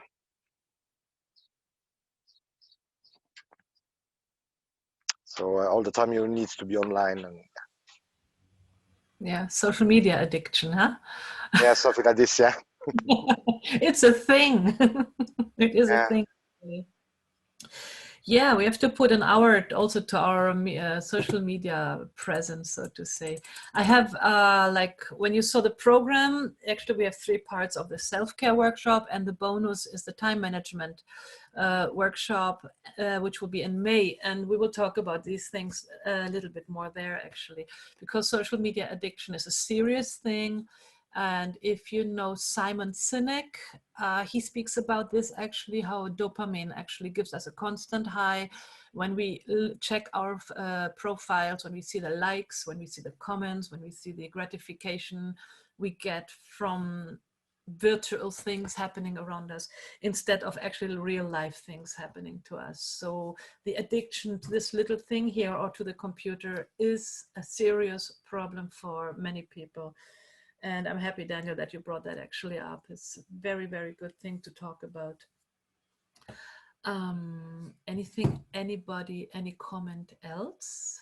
I see Lisa said something in the chat. Not being able to go to my gym is closed, probably because of COVID-19. Makes things even worse. I have a dog and I can go to walk, which I can go on walks with, but it doesn't fulfill my need of lifting things. Plus, she doesn't want to be lifted. Powerlifting is probably very close to meditation for me. Wow. Thank you so much for sharing that, Lisa. And then Pete on Daniel. Yes, very true. It can comfort you, but can also easily grow into a false comfort. Thank you for pointing out, Daniel. And then Patricia, social media and technologies are designed to keep you hooked and addicted. Social media is designed like a slot machine. So if you're addicted, don't beat yourself up. It's designed to be that way. Good one, Patricia, really good one. Thanks everyone for the comments. Anybody wants to say something microphone wise? Or we go ahead?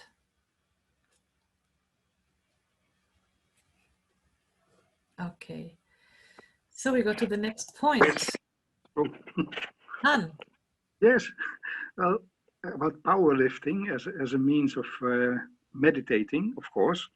I can imagine you can do that at home very well with heavy things. There are so many creative ways to do things at home. It's not the same as in the gym, of course, but be creative. It helps if you feel the need to lift and to be exhausted. You can do that anywhere. Like meditation, you don't need a special room for it. Thank you. Thanks, Han. Lift furniture. That sounds heavy. Okay, next point, or is there anything else in the chat? That's it, huh? I don't see anything in this chat, no. Okay. 150 kilos, Lisa, who are you? They don't weigh like 150 kilos. Han, we need 150 kilos. Warrior, exactly. Try the fridge. Try the fridge. Nah, fridge is not even 30. I can lift the fridge. A full one then.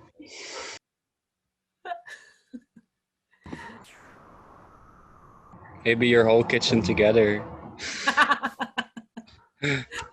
Lisa want to say something. Yay, unmute, come on. Tell us everything. This got to be very emotional. I don't know why. Because we love you. Like, no, my life is like, everything is built around powerlifting. Like my food, my rest, even if I can't sleep, I know I have to rest to build my muscle, to be able to lift more weights and more weights. Because I want to stay healthy, sane in a way. And I've tried working out at home. I've done some ridiculous 80s aerobics, and I've done some yoga, but they don't fulfill me in the same way. Yeah. And I need everything surrounding powerlifting to keep me sane. And I just realized that It's okay. no, I don't want to talk anymore. No, don't. It's okay, Lisa. I know my friend in Florida is also a bodybuilder and lifting. I can try to connect you to if you want. He's doing work outside now, but I don't know what the restrictions are there and where you are. For example, we can be outside here and do stuff. So I'm not sure if there's any solution. Maybe we can try to find a solution for you.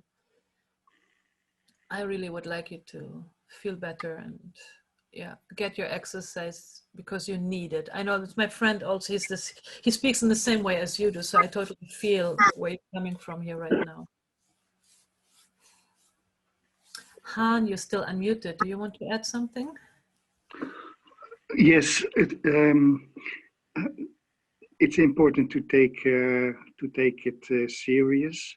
I was taking her very serious about working out at home, and I do understand that you need your stuff and things. So I love your comment, Anita, that that you can connect to people in the same situation. They might have found different ways of coping with it. So reach out to people in the same situation who have the same urge to move and lift and bodily exercise. Thank you.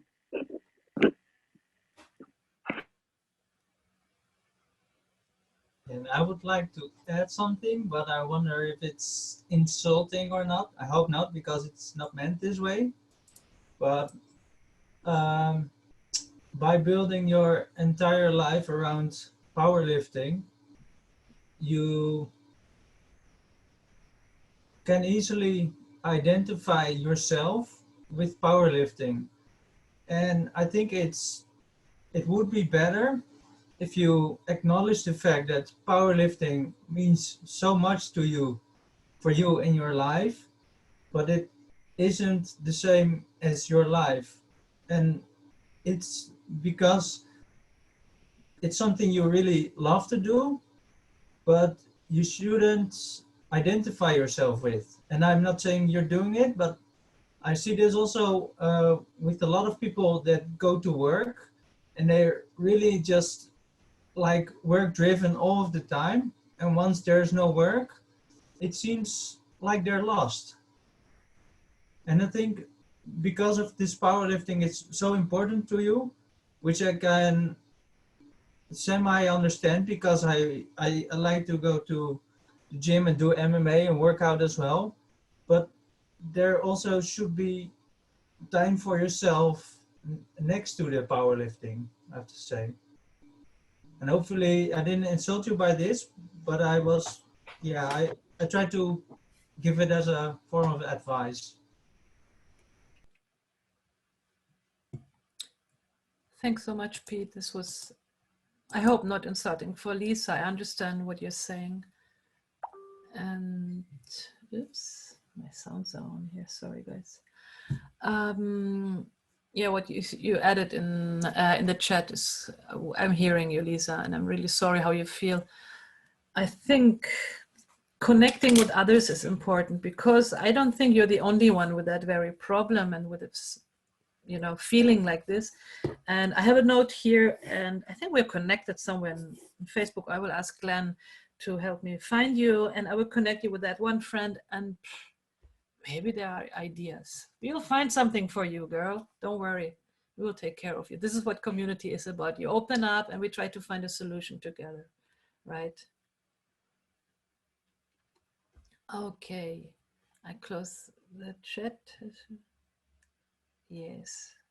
Nice. Can we go to the next point, or do we want to add more here? Anybody got something to say? To build up Lisa?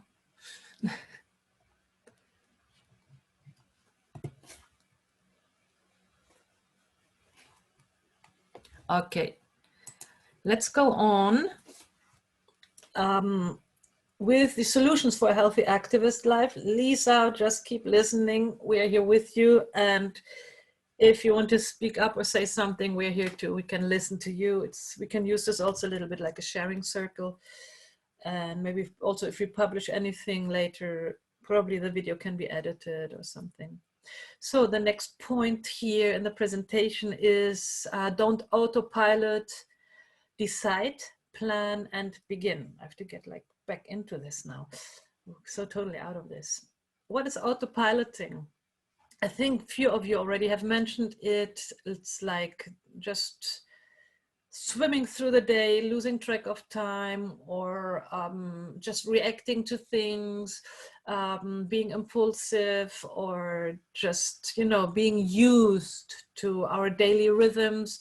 Like we now have the powerlifting, which cannot be compared to the point here in this presentation, but like going to work. Pete, you said that, or who did that?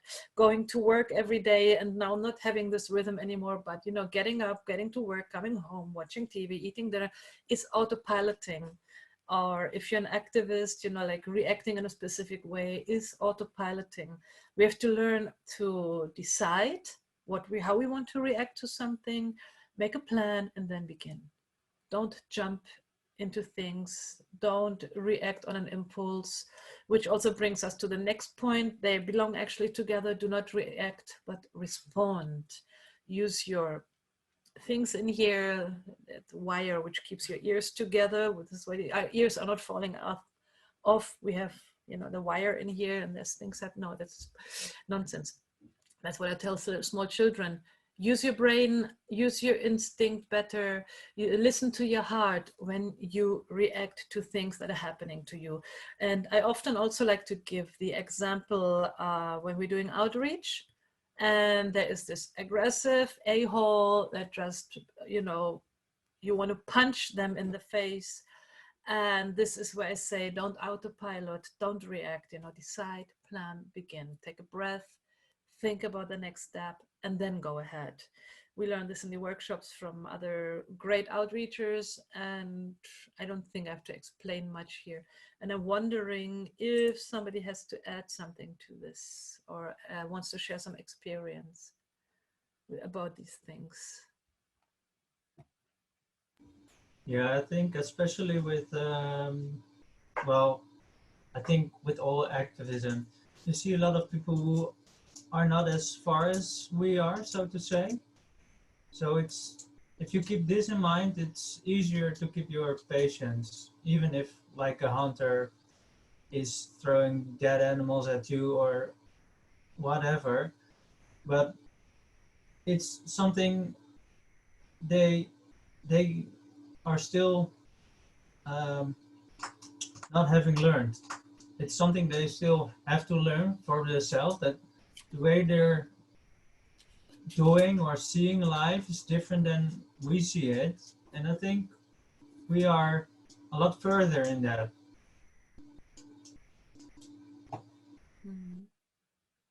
Thanks, Pete.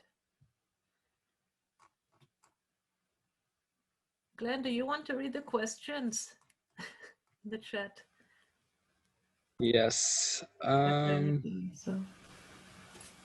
Let me see, where are we? Because there's many, and I'm with my glasses a bit handicapped here. We're all multitasking, okay.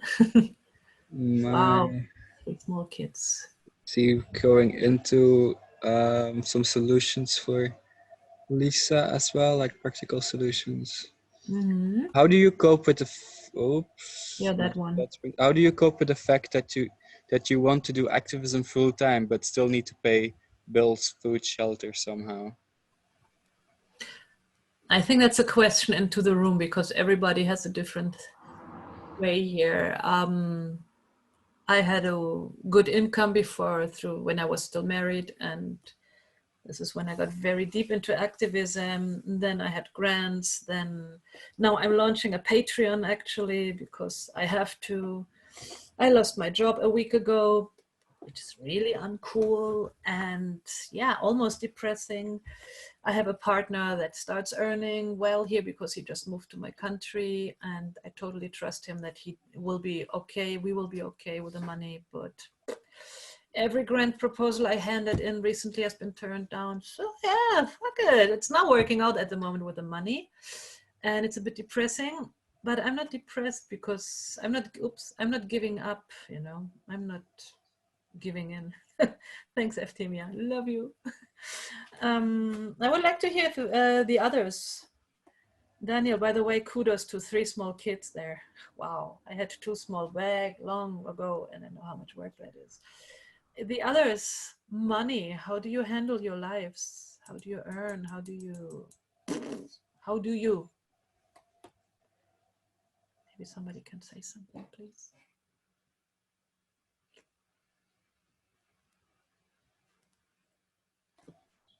I'll just share like my personal story here. Put on my camera as well.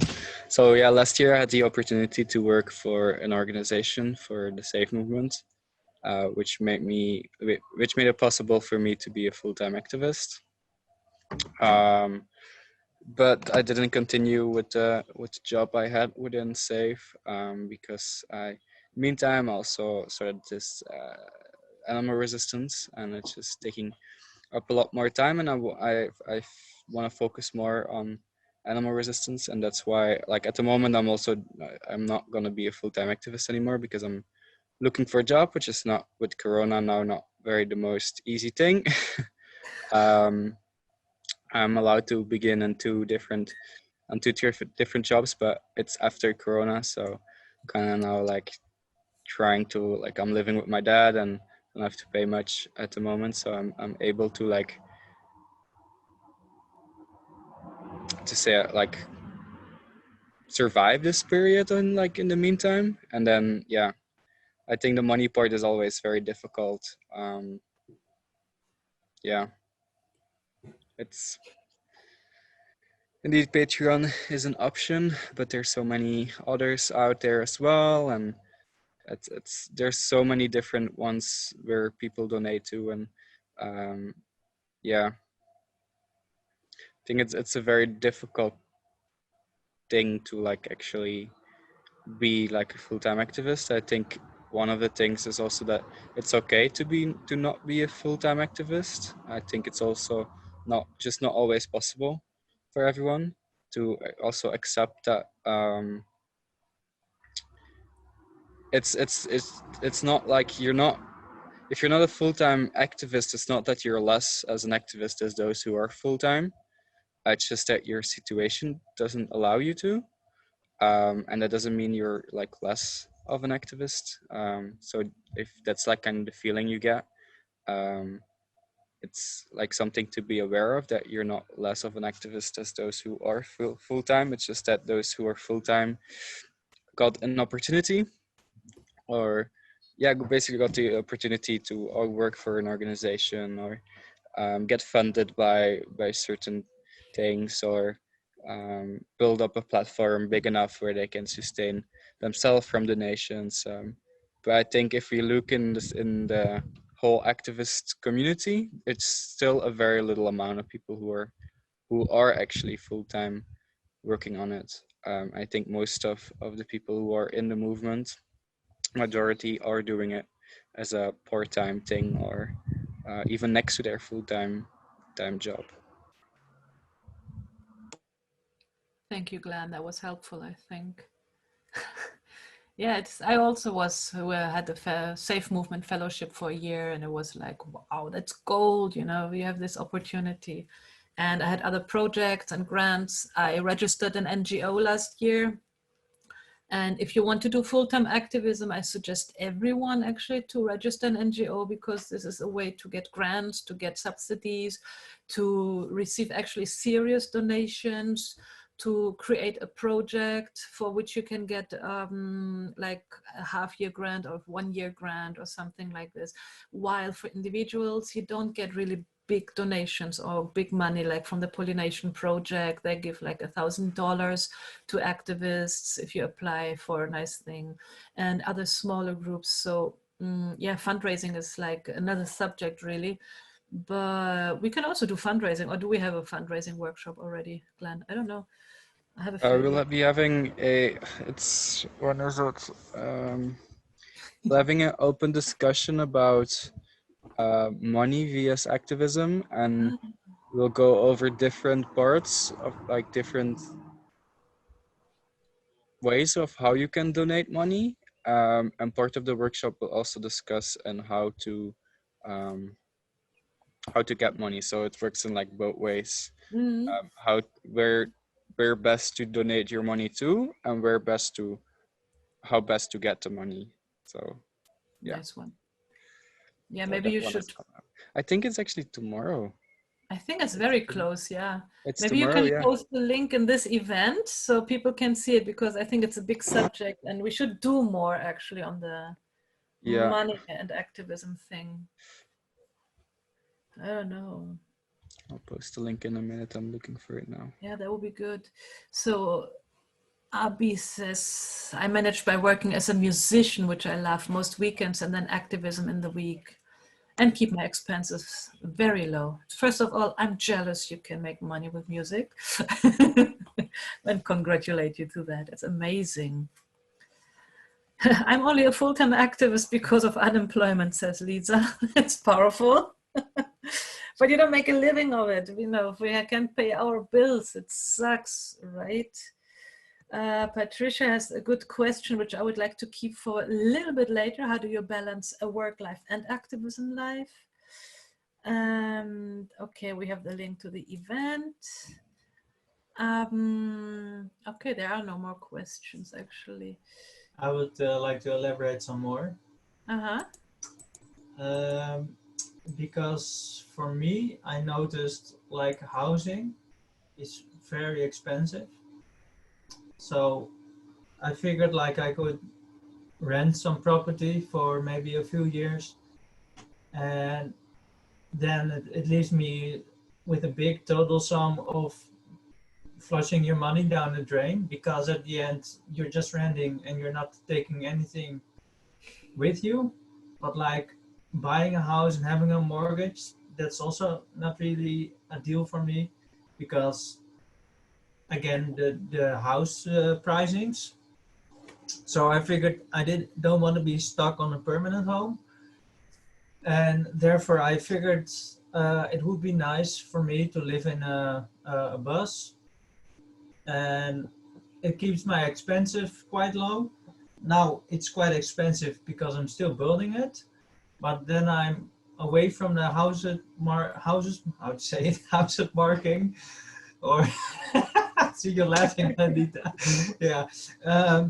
So away from all that crap, you know, that people are like feeling almost being obligated to live in a house, because that's what everybody does and that's where houses are for. But I try to think outside of the box, and I know on the long term it will be a lot cheaper. And now I'm investing a lot in myself and in my boss, because I'm working in a technical job and they're paying my study, which I'm improving myself as well, and having more chances on getting a better job. And if I'm getting a better job, then I have more money to invest in the bus, and therefore building the bus would be finished faster. Cool. And once I live in the bus, my expenses will be quite low, and then I have a lot of time for activism. Because of these low expenses, I don't need to work a lot. So that's on the long term, it's like in line with the don't autopilot, decide, plan and begin. It's yeah, really building up my my long-term dream, so to say. And hopefully I'm quite okay by working, but not for 5 days in a week. Like 2 or 3 days would be fine, you know, especially if you really like the job. But then you have more time for yourself and for activism, of course. So yes, like Abby said, van life. Yeah. I love it. I want to live on a boat, by the way, because Croatia, Adriatic Sea, you know. But yeah, I have the same van life idea. Many people do nowadays, because it gives you also such an independence. You don't have to pay for so many things, and you're mobile, and you can be in another city every few days if you want to. And especially if you work remote, like, I don't know, I've always worked remote in my life and been a freelancer most of my life. So yeah, it's a perfect solution. If you live in harsh conditions, where it's really hard winters, by the way, it might be very expensive for the heating, I think, but I don't know, that's not really the subject, you know, but van life is absolutely amazing. I agree with that. Maybe we can go back to Patricia's question, which I would leave literally in the room. How do you balance a work life and activism life? For me, I raised 2 kids as an activist, which are now 25 and 21, one room, other room. This is how my brain functions. That's how I talk here. While this one is an autist, so I had even more challenges and more fun with him, and a lot of time invested in there. But yeah, I was active also during this time and with an organization, and it was really, I don't know, actually for me, activism was relaxing from the actual life I was living, which brings us back to avoiding and escapism, I think. So I think I was escaping into activism to relax and get away from the madness at home. So that was a great balance. I don't know, what about the others? Maybe someone else wants to share their experience and what helps them balance between work life and activism life.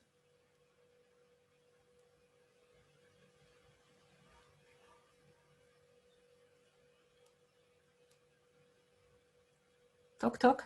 Come on. Yeah, Lisa, go ahead. Yeah, hey. Hey. So my kids are very much involved in activism. My eldest daughter is 20 and she's studying to become a lawyer. So that's that's super good. Cool. Yeah. And by involving my kids also, I realized I've gotten even more time for activism on different planes, or what you say, different levels. Mm-hmm. Yeah, like very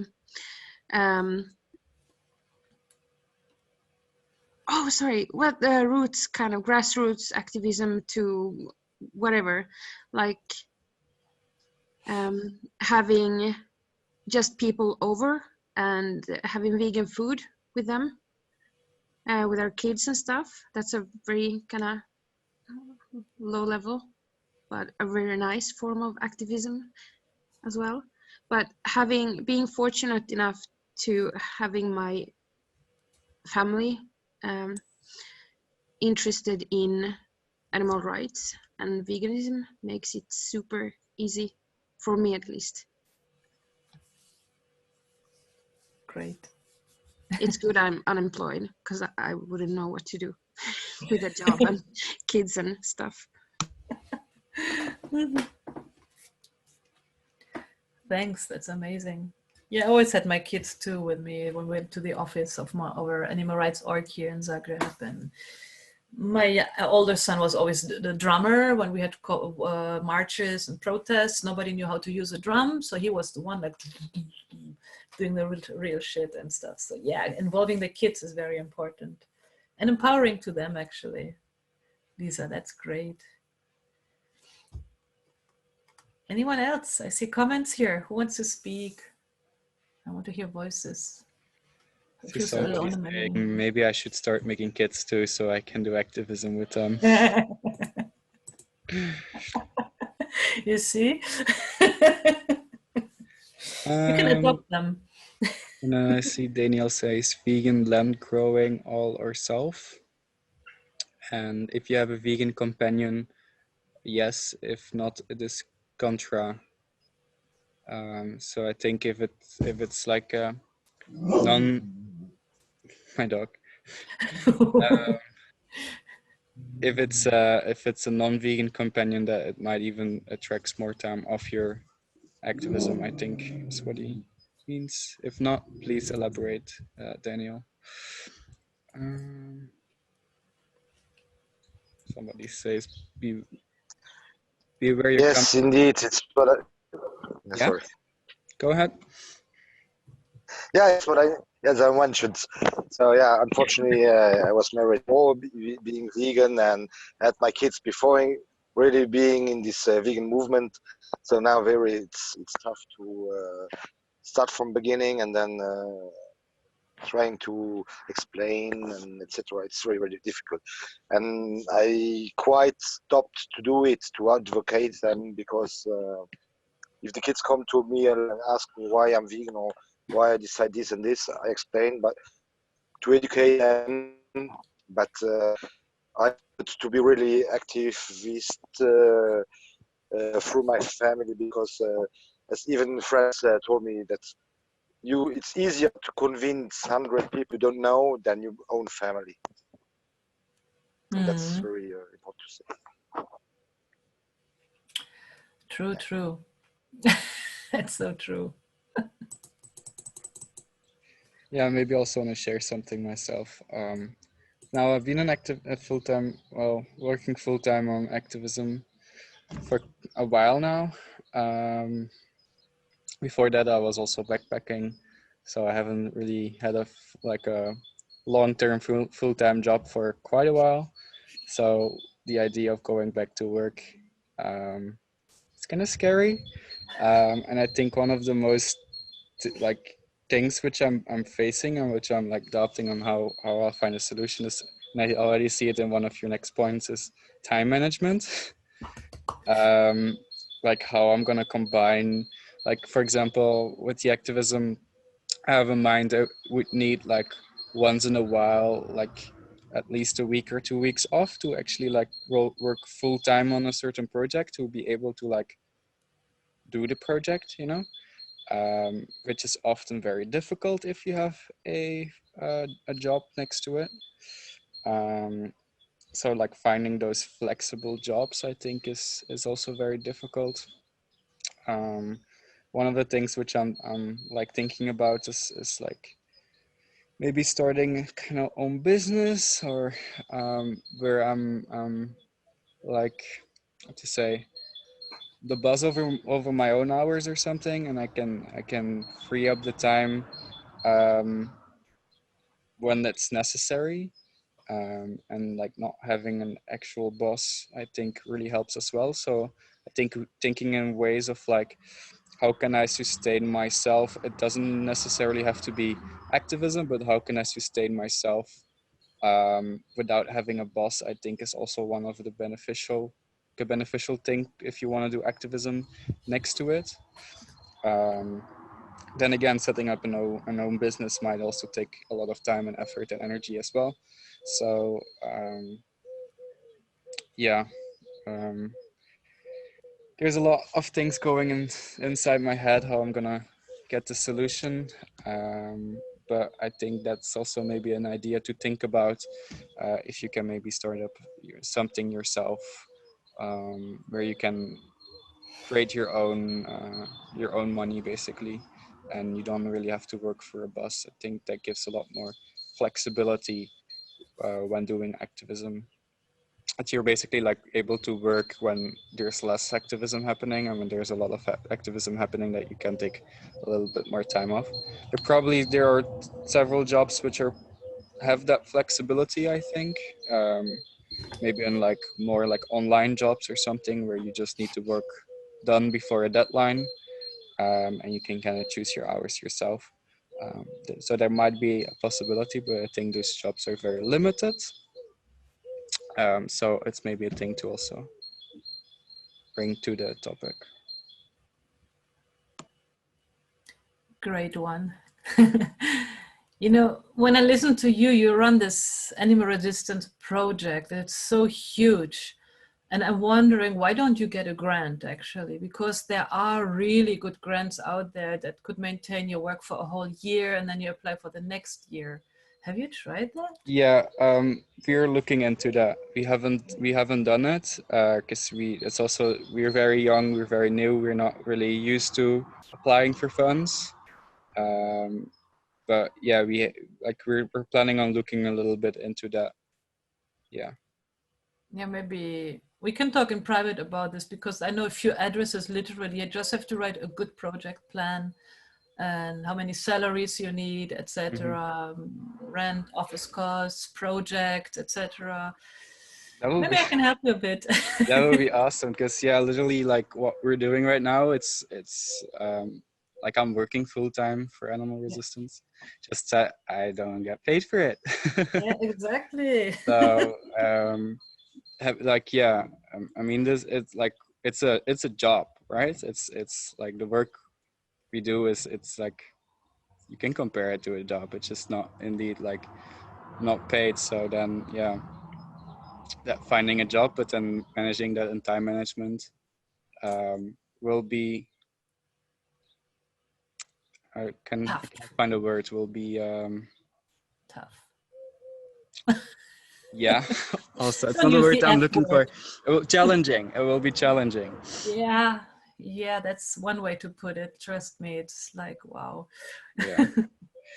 Yeah, I want to Yeah, add I'm in. really open to talk in private about how we can maybe get some grants or something. Yeah, let's do this. Let's do this because I've been doing fundraising for a very long time, and Awesome. it's not impossible. It's not easy, but it's not impossible, especially for such a great project you're running, and you already have a track record, you have activities, etc. So I think actually it should be possible to find someone to give you something, to have salaries and, you know, platform and all these things financed. Wow, that would be amazing. That sounds like a dream.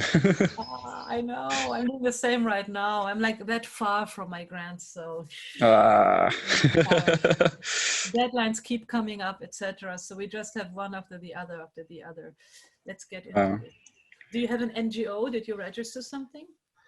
Yeah, we're still working on like the documents and everything. But with Corona at the moment, it's like everything is a little bit. Corona doesn't stop you from doing paperwork. Come on. Yeah. Hurry up. There's one great deadline in May for one grant. That's why I'm asking. Yeah, but that's Eastern Europe, right? That's only for Eastern Europe? I'm not sure. Is it? Then you know what I'm talking about. Is it the PETA Germany one? Yeah, yeah, it's only Eastern Europe. Ah, screw you. Then it's only for me. But there's other stuff. Let's do this privately because I think we're just going okay. We're like, because somebody mentioned mushrooms. Please, can you speak up? What did you? What? Yeah, what? But first of all, I want to say to Glenn that although it's not paying your bills, it's sure paying off. And like, look at this result. You know, you got us all being here. So that's, yeah, it's also a different way of getting, like, I just say reward from your job. And of course, money helps. But yeah, for now it's like this, and there sure is, it pays off, you know. So thanks for that. And yeah, for sure. Like having like the fulfillment of a job, that's not a problem at all. Nice. It's just like how to pay the bills. Yeah. Yeah. Okay, and then I want to continue on what Anita was asking or was saying, because I sent her privately, like, hey, is it a good situation or spot to talk about shrooms? Because I've noticed, like, I don't want to get you guys on drugs and all. But for me, like, magic mushrooms are a lot more than drugs. I mean, by the government, it's classified as this, but it grows in the nature, and of course, blackberries, which like nightshade, that gets you killed as well. But I've noticed that sometimes when I have a magic mushroom trip, it gives me a lot of space to breathe, and it opens me up, and it sees me. Well, it shows me that I've been finding myself recently, and then I'm like, oh, okay, you know, everything is okay, and I can actually feel that everything is okay, and then I keep this with me, and then in a few months or so, then I feel like I'm being a little bit edgy and a little bit stressed, and like, what's wrong with me? And then of course I try to look at it in a sober perspective first, to see what kind of answers come up. But I always noticed that even though like a magic mushroom trip for me can be sometimes a bit challenging, so to say, it always helps me with giving me the space and comfort as a breather. And it actually, there are a lot of studies going on now to look at the active components in magic mushrooms, for instance, psilocybin, because there are trying it out with people who are having an intense fear of death, and who are terminal patients, who are at the verge of dying, so to say. And it's a very scary thought. But giving like the magic mushrooms to those people have shown that they are a lot more okay with how things go, and that they comprehend that life isn't endless, so to say, and it's okay how it is. So yeah, maybe Anita wants to say anything more, because it's not really an advice, but just more for me to express how much it helps me. Yeah, we all have our favorite drug, I would say that. I never tried shrooms, by the way.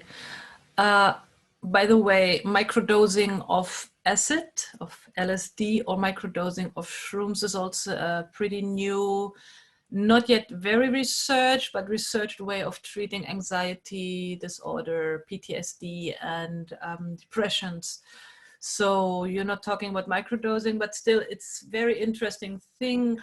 And we all need to take the edge off in some way. You got the shrooms, I got my weed, others need a beer or a little bit more alcohol, or as we read before, too much caffeine, too much drugs, too many drugs, too much alcohol, etc. So I think everything is good, but moderate. So, but thanks for saying this with the shrooms. That was very interesting.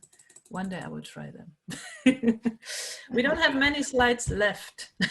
So And I also want to add in like a general, not advice, but like a general word, because I've been to a talk from Joshua Entis about like self-care and all, and he really emphasized like that we should always remember that we can do it all. And that's a big struggle within each of us, I think, because we see so many suffer and we want to end it directly. But he compared it to like a good sports team. Let, for instance, like a hockey team, that once you're in the field, you're out there doing the activism. But sometimes you also need to have your rest, and you can have a sit at the bench and having the trust in knowing that other people's, while you rest, are doing their share of the activism job. So I think that's also very important to always keep remembering. yeah, thanks, Pete. That's very important, that we don't always have to be on top of everything. And it brings us back to the fear of missing out. We can step back sometimes. That's okay. Let's go ahead with the presentation, because people are asking, is there much coming? Because we got lost. We did not get lost in the discussion. These discussions are a vital part of the workshop. It's a workshop, it's not a pure presentation. So I always try to get everyone to speak and to get exchanging ideas and to actually also open up. It's easier when we're together in a room, of course, but this virtual way does it too. So sorry for those who are waiting, like, okay, where's the next slide? It is part of the workshop to speak, actually, and to be here, to be together. So we were at do not react but respond. I think that was clear to everyone. The next one, solutions for a healthy activist life, is celebrate your victories. I've been an activist for over 30 years. I've been a vegetarian most of my life. And, you know, like, especially in the last month, since like all the big companies like Murder and Murder King and all of them are starting to offer vegan options. For me, this is the moment where I was like, wow, this is happening. This is really happening. Like 5 years ago, I was at a workshop by Melanie Joy and Tobias Leonard, and they were speaking about this curve, you know, how many years we need more for the world to go vegan, etc. And actually, they were like describing some scenarios which are happening now, which 5 years ago were literally fiction to us. So celebrate these victories, be aware of the things we are doing. If it's just this one little life we have saved, or which is the whole life to this little being, you know, this little chicklet or whoever, or may it be your grandmother going vegan, or whatever happens in your life, celebrate those victories, the global ones, but also the personal ones. It really lifts you up, and it's a good reason to throw a party anyway, which is good, with or without mushrooms. Visit sanctuaries and spend time with the animals. I think Daniel said that earlier, or someone, when we were starting speaking about solutions. I think it's also part of celebrating the victories, because these are the saved lives, but also spending time with animals really relaxes you, helps you. We behave differently in front of an animal than in front of a person who comprehends you, who analyzes you, who speaks back to you, who reacts to whatever you're having to say. So spending time with animals is therapeutic, is helping, and it's beautiful, I have to say, because we have beautiful sanctuaries around here, and it's like wonderful. So I suggest everyone, if you haven't been to a farm animal sanctuary, go. Take some friends with you. Volunteer for a few hours if you can. Otherwise, just bring some food for the animals and spend some time there and enjoy the time. And the last one is learn about time management. We will have a bonus workshop on that in May, Glam said, because this month is already full. I'm preparing something there, so I won't go into this now. Usually in my presentation, it was following. It is too much information for one day, I would say. So time management coming soon. And there's a last slide I want to show is, come on chat, bye. Beware of the vegan bubble. Before we read the comments, beware of the vegan bubble. There still is a world out there. I think a few have already acknowledged that they live in a vegan bubble. Others need to understand that, you know, being absorbed in our activism, in our veganism, in all the social media surrounding this life, etc., there still is something happening out there, and we must get out and get in touch, get back in touch with the world which we left actually for activism. It's very important to stay in touch with the family, with old friends, although they find you radical and crazy. And since you're vegan and you're weird vegan friends, you know, you have become strange, but yeah, but that's me. And if you're my friend or my family, you will accept me as what I am. So stay in touch with your roots, stay in touch with friends, go to cinema or whatever. And, you know, accept that this life is still existing out there. I know it's not easy, and I know most of us want to take a shotgun with us, or I don't know, baseball bat or something to express how we feel, but we don't do that. That's not what I'm saying, but it is frustrating out there. But please beware of that vegan bubble, get out of this little universe and accept that we still have a world out there. Are there more questions? Anybody wants to read? Co-host? Oh, what do you need a co-host for, Daniel? What's wrong? Michael. Glenn, do you want to read this or should I? I think you're having visual problem like I do, right? Let me see. I don't hear you well. Me? Ah, yes, now I hear you. Okay. Okay. Then I see Danielle said we are far away from sanctuaries. That's a big issue for the activists over here. And then Michael said being an intersectional vegan helps with this, with like getting out of the vegan bubble. I think it's then referring to. I've been kicked out because my internet was gone for a moment. So if I didn't cover any question or any point, please write. Yeah, we have this one from Michael here. And what I find helpful is also to celebrate the victories of others, not just our own victories, because celebrating successes is so therapeutic and doesn't have to be limited to our own. And I totally agree with that.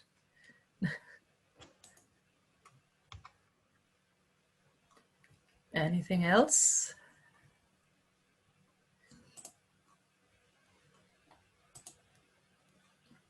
So one more thing I want to say about being there for others and being aware what is happening in our lives or in other people's lives, activists' life, community.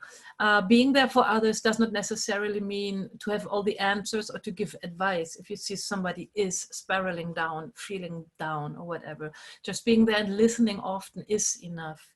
Or just be together in silence. Nobody really wants to be alone, even if people go like, off, leave me alone. They don't want to be alone. They need you more than ever. And this is the moment we should reach out when we see somebody is suffering and like going into a burnout or a depressive episode or whatever is bugging us.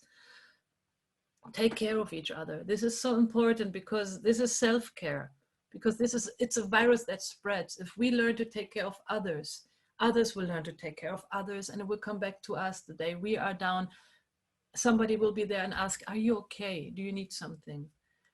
I like, by the way, this meme here. So if you are too tired to speak, sit next to me, because I too am fluent in silence. We don't need to talk always when we feel bad. You know, sometimes it's just being there for each other. And one more on helping others is whatever help we try to bring, someone's recovery can only come from themselves. That's actually a quote from AA, from Alcoholics Anonymous, but it applies everywhere. And if nothing else goes, direct them to professional help. Very important. And I think one of the main points always is burnout is it's a medical condition, and people usually need professional help when they get there. And we need sometimes to direct them to a psychologist or a therapist or whatever, or even admit them. I have admitted people to hospitals already. I know what it is. I know what I'm talking about. But again, as this meme says, I can explain it to you, but I can't understand it for you. You can only get help if you accept you need it. If somebody is in burnout, is depressive, changes his or her personality because of something that happened to them, they first must understand that something is wrong, and then help can come, help can be there. And the same counts for us. If we understand that something is wrong, we can work on it and we can change, and we must accept that something is wrong, and then we can move forward. Does anybody have a question or a comment on that one, actually? Yes, I couldn't agree more. I'd like to... Go ahead, Han. Yeah, I'd like to say something about being there, because it sounds so very easy. Being there for other people. I've been in a lot of symposia and workshops for working with dying people and grievance. And you can say a lot about all the different techniques there are to approach people and so on and so on. If you put it all together, it all boils down to the same thing. It is being there. You don't have to be an expert. You don't have to ask intelligent questions or leading questions or whatever. It's just being there and listening, and ask what you don't understand. You can clarify, but that's something else than being a therapist or a coach. Just being there is the most important of all these kind of techniques, and it doesn't matter the way you approach it, what you use. It's just being there for somebody, sitting alongside, walking together, listening, and now and then ask the question if you lost track. That is all, and that is so very, very important for people who are in difficult situations. I cannot stress that enough. You don't need to be skilled in any way. That's enough for this moment. Thanks, Nan. That's so important, yeah.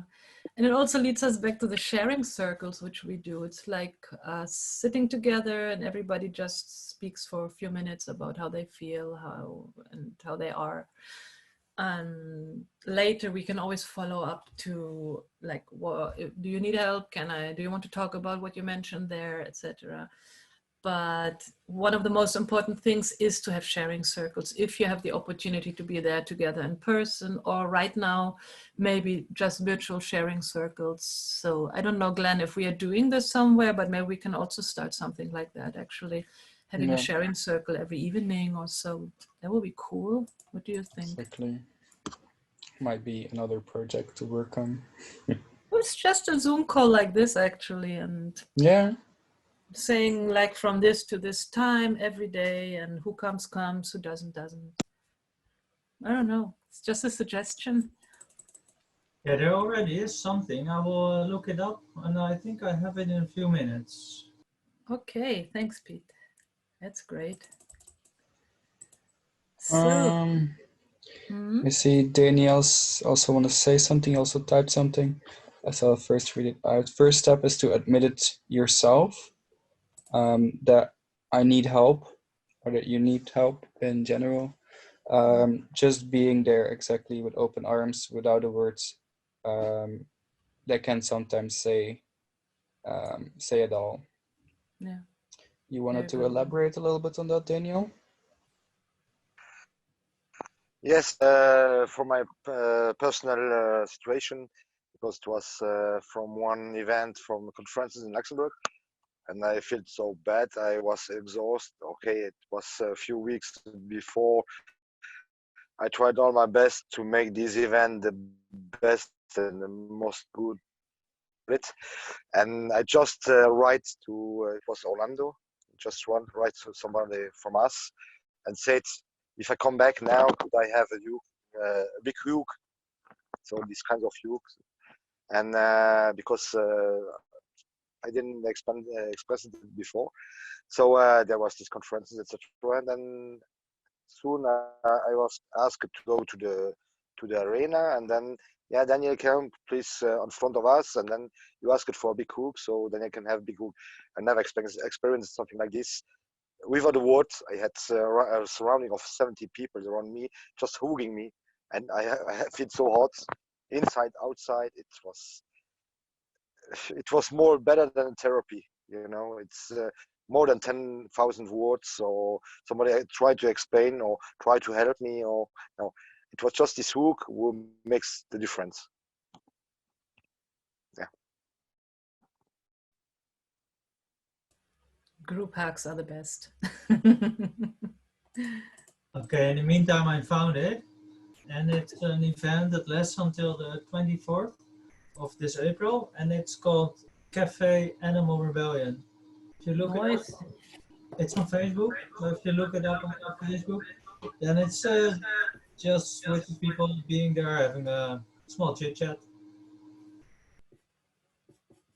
Thank you.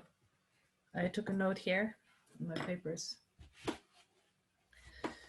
In conclusion to today's workshop, if there's nothing left in the chat, but we can also still have something afterwards, it's just like finishing the slides, be mindful. That's the most important message I think we're having here. And you have already probably read what I've just posted here. Your diet is not only what you eat, it is also what you watch, what you listen to, and what you read. The people you hang out with, and the things you subject your mind and soul to. Always be mindful of the things you put into your body, emotionally, physically, and spiritually. I think this summarizes the whole workshop in one meme, which I stumbled upon a few weeks ago, and I really, really love it. And I hope we can all understand what it wants to tell us. So welcome to your tribe, because this is what we are, a little family, a tribe, a gang, a clan. Welcome to your tribe, the Vegan Fam. And yeah, that was it from me for today, from this part of the workshop. Are you okay? What stresses us? We have two more, which is, are you sane? What conditions us? And part 3 will be, are you ready? What's stopping us? And then the bonus, do you have time? Time management workshop. Yeah, I made a little bit of like fuss about the titles. I hope they sound okay if you have suggestions. on the workshop itself or the titles, I would be happy to get feedback. And I hope to see you in one of the next workshops, or maybe see you in person, because I really tried to tour with this workshop again. I did it last year in Eastern Europe. I wanted to do this summer in Western Europe, but Corona kind of stopped us from doing anything. So 2020 has been canceled, I always say, or season 1 is boring. I hope season 2 will start soon. Yeah, that's it from my end. I don't know. Thank you so much for being here, and I'll see you, I think, on the 22nd. And yay. Any questions, any comments, anything to say before we finish this one for today? And I'm just opening the chat here too, since we have a share screen. I have a very small poem which I would already like to share, and I'll post it in the comments. Okay, thank you. Also, Anita? thanks. Yes. Is there a way where people can share after this workshop? Share what? In person? In person or with a group, so that it is there a place where they can drop their comments or mail or get in touch? So get in touch is here now. My personal contacts on the screen. And yeah, we have the event. If somebody is looking for someone, maybe we can go through this one for contacting. Otherwise, Glenn, we have the group also, the Animal Resistance University group. And Glenn, do you have any other suggestions for being in touch or to share? Yeah, I was thinking about it. Maybe we can create another group where we can share more about like the self-care part and this kind of topic, because I think the university group is mainly for like educational purposes. Yeah. So maybe making another group is a great idea to like stay in touch. I'll discuss that with the team, and then if it comes online, I'll post it in the event as well. Great, thank you. And I'm pretty sure by next workshop, by next week, we'll have something in place. Thank you. Okay. That's great. I would be glad to participate. Thank you. Thanks. Hey, Han, that's great to hear. Thank you. I'm also, I launched a Facebook page yesterday, which is like literally empty, but it's called Mindful Activism. There will be posts there about everything that I'm doing and the workshop and everything around it. And I'm also considering actually to start a Facebook group for people to gather there, because we really need these groups. So I don't know, maybe we can also meet there, that I create a Facebook group, Mindful Activism, and we go back there as a follow-up to this workshop, if you're interested. I see a couple. Yeah. Huh? Go ahead, Han. Thank you very much. Thank you for being here, Han. Means the world to me. Okay. Thanks everyone for all the comments.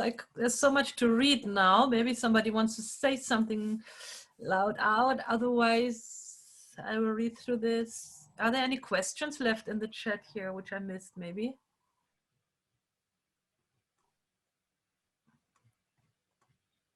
I don't see questions, except questions about the Cafe Animal Rebellion, like which language it is, when it's happening, Facebook site.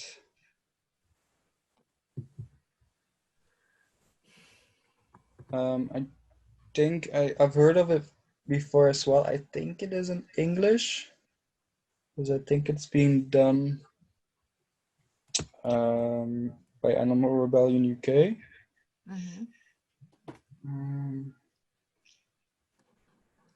So we're in contact with them as well and looking how we can collaborate, because they're doing several stuff online as well.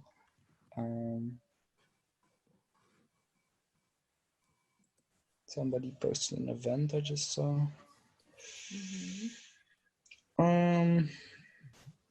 Pete wrote his poem in the chat as well is also worth checking out. Thanks everyone for the nice comments and for your thank yous. I hope I see you on the 22nd, I think is the next one. The event is already up. I will edit the description there and tell you a little bit more what we will be working on. Yeah, but the main question, as I said, will be, are you sane? Just like to do fun stuff. So this is the one here. Are you sane? What conditions us? I think it's April 22nd. And are you ready? What's stopping us is April 29th. And yeah, for now you have me on Facebook, Anita V. Pagan, Instagram. I'm not really active onto Instagram. I hardly see the messages there. So if you want to message me, it's Facebook, please. And if there's more going on, we can also have a call. I'm active on Twitter if I have to. And I launched a Patreon because everybody tries to survive. But yeah, let's see where that one is going. If you want to support me, yay, thank you. But not, you know, not my target group for my Patreon, don't worry. Let's see what will happen in the future. And if that's all from everyone, I would conclude this and say thanks for everything and see you soon.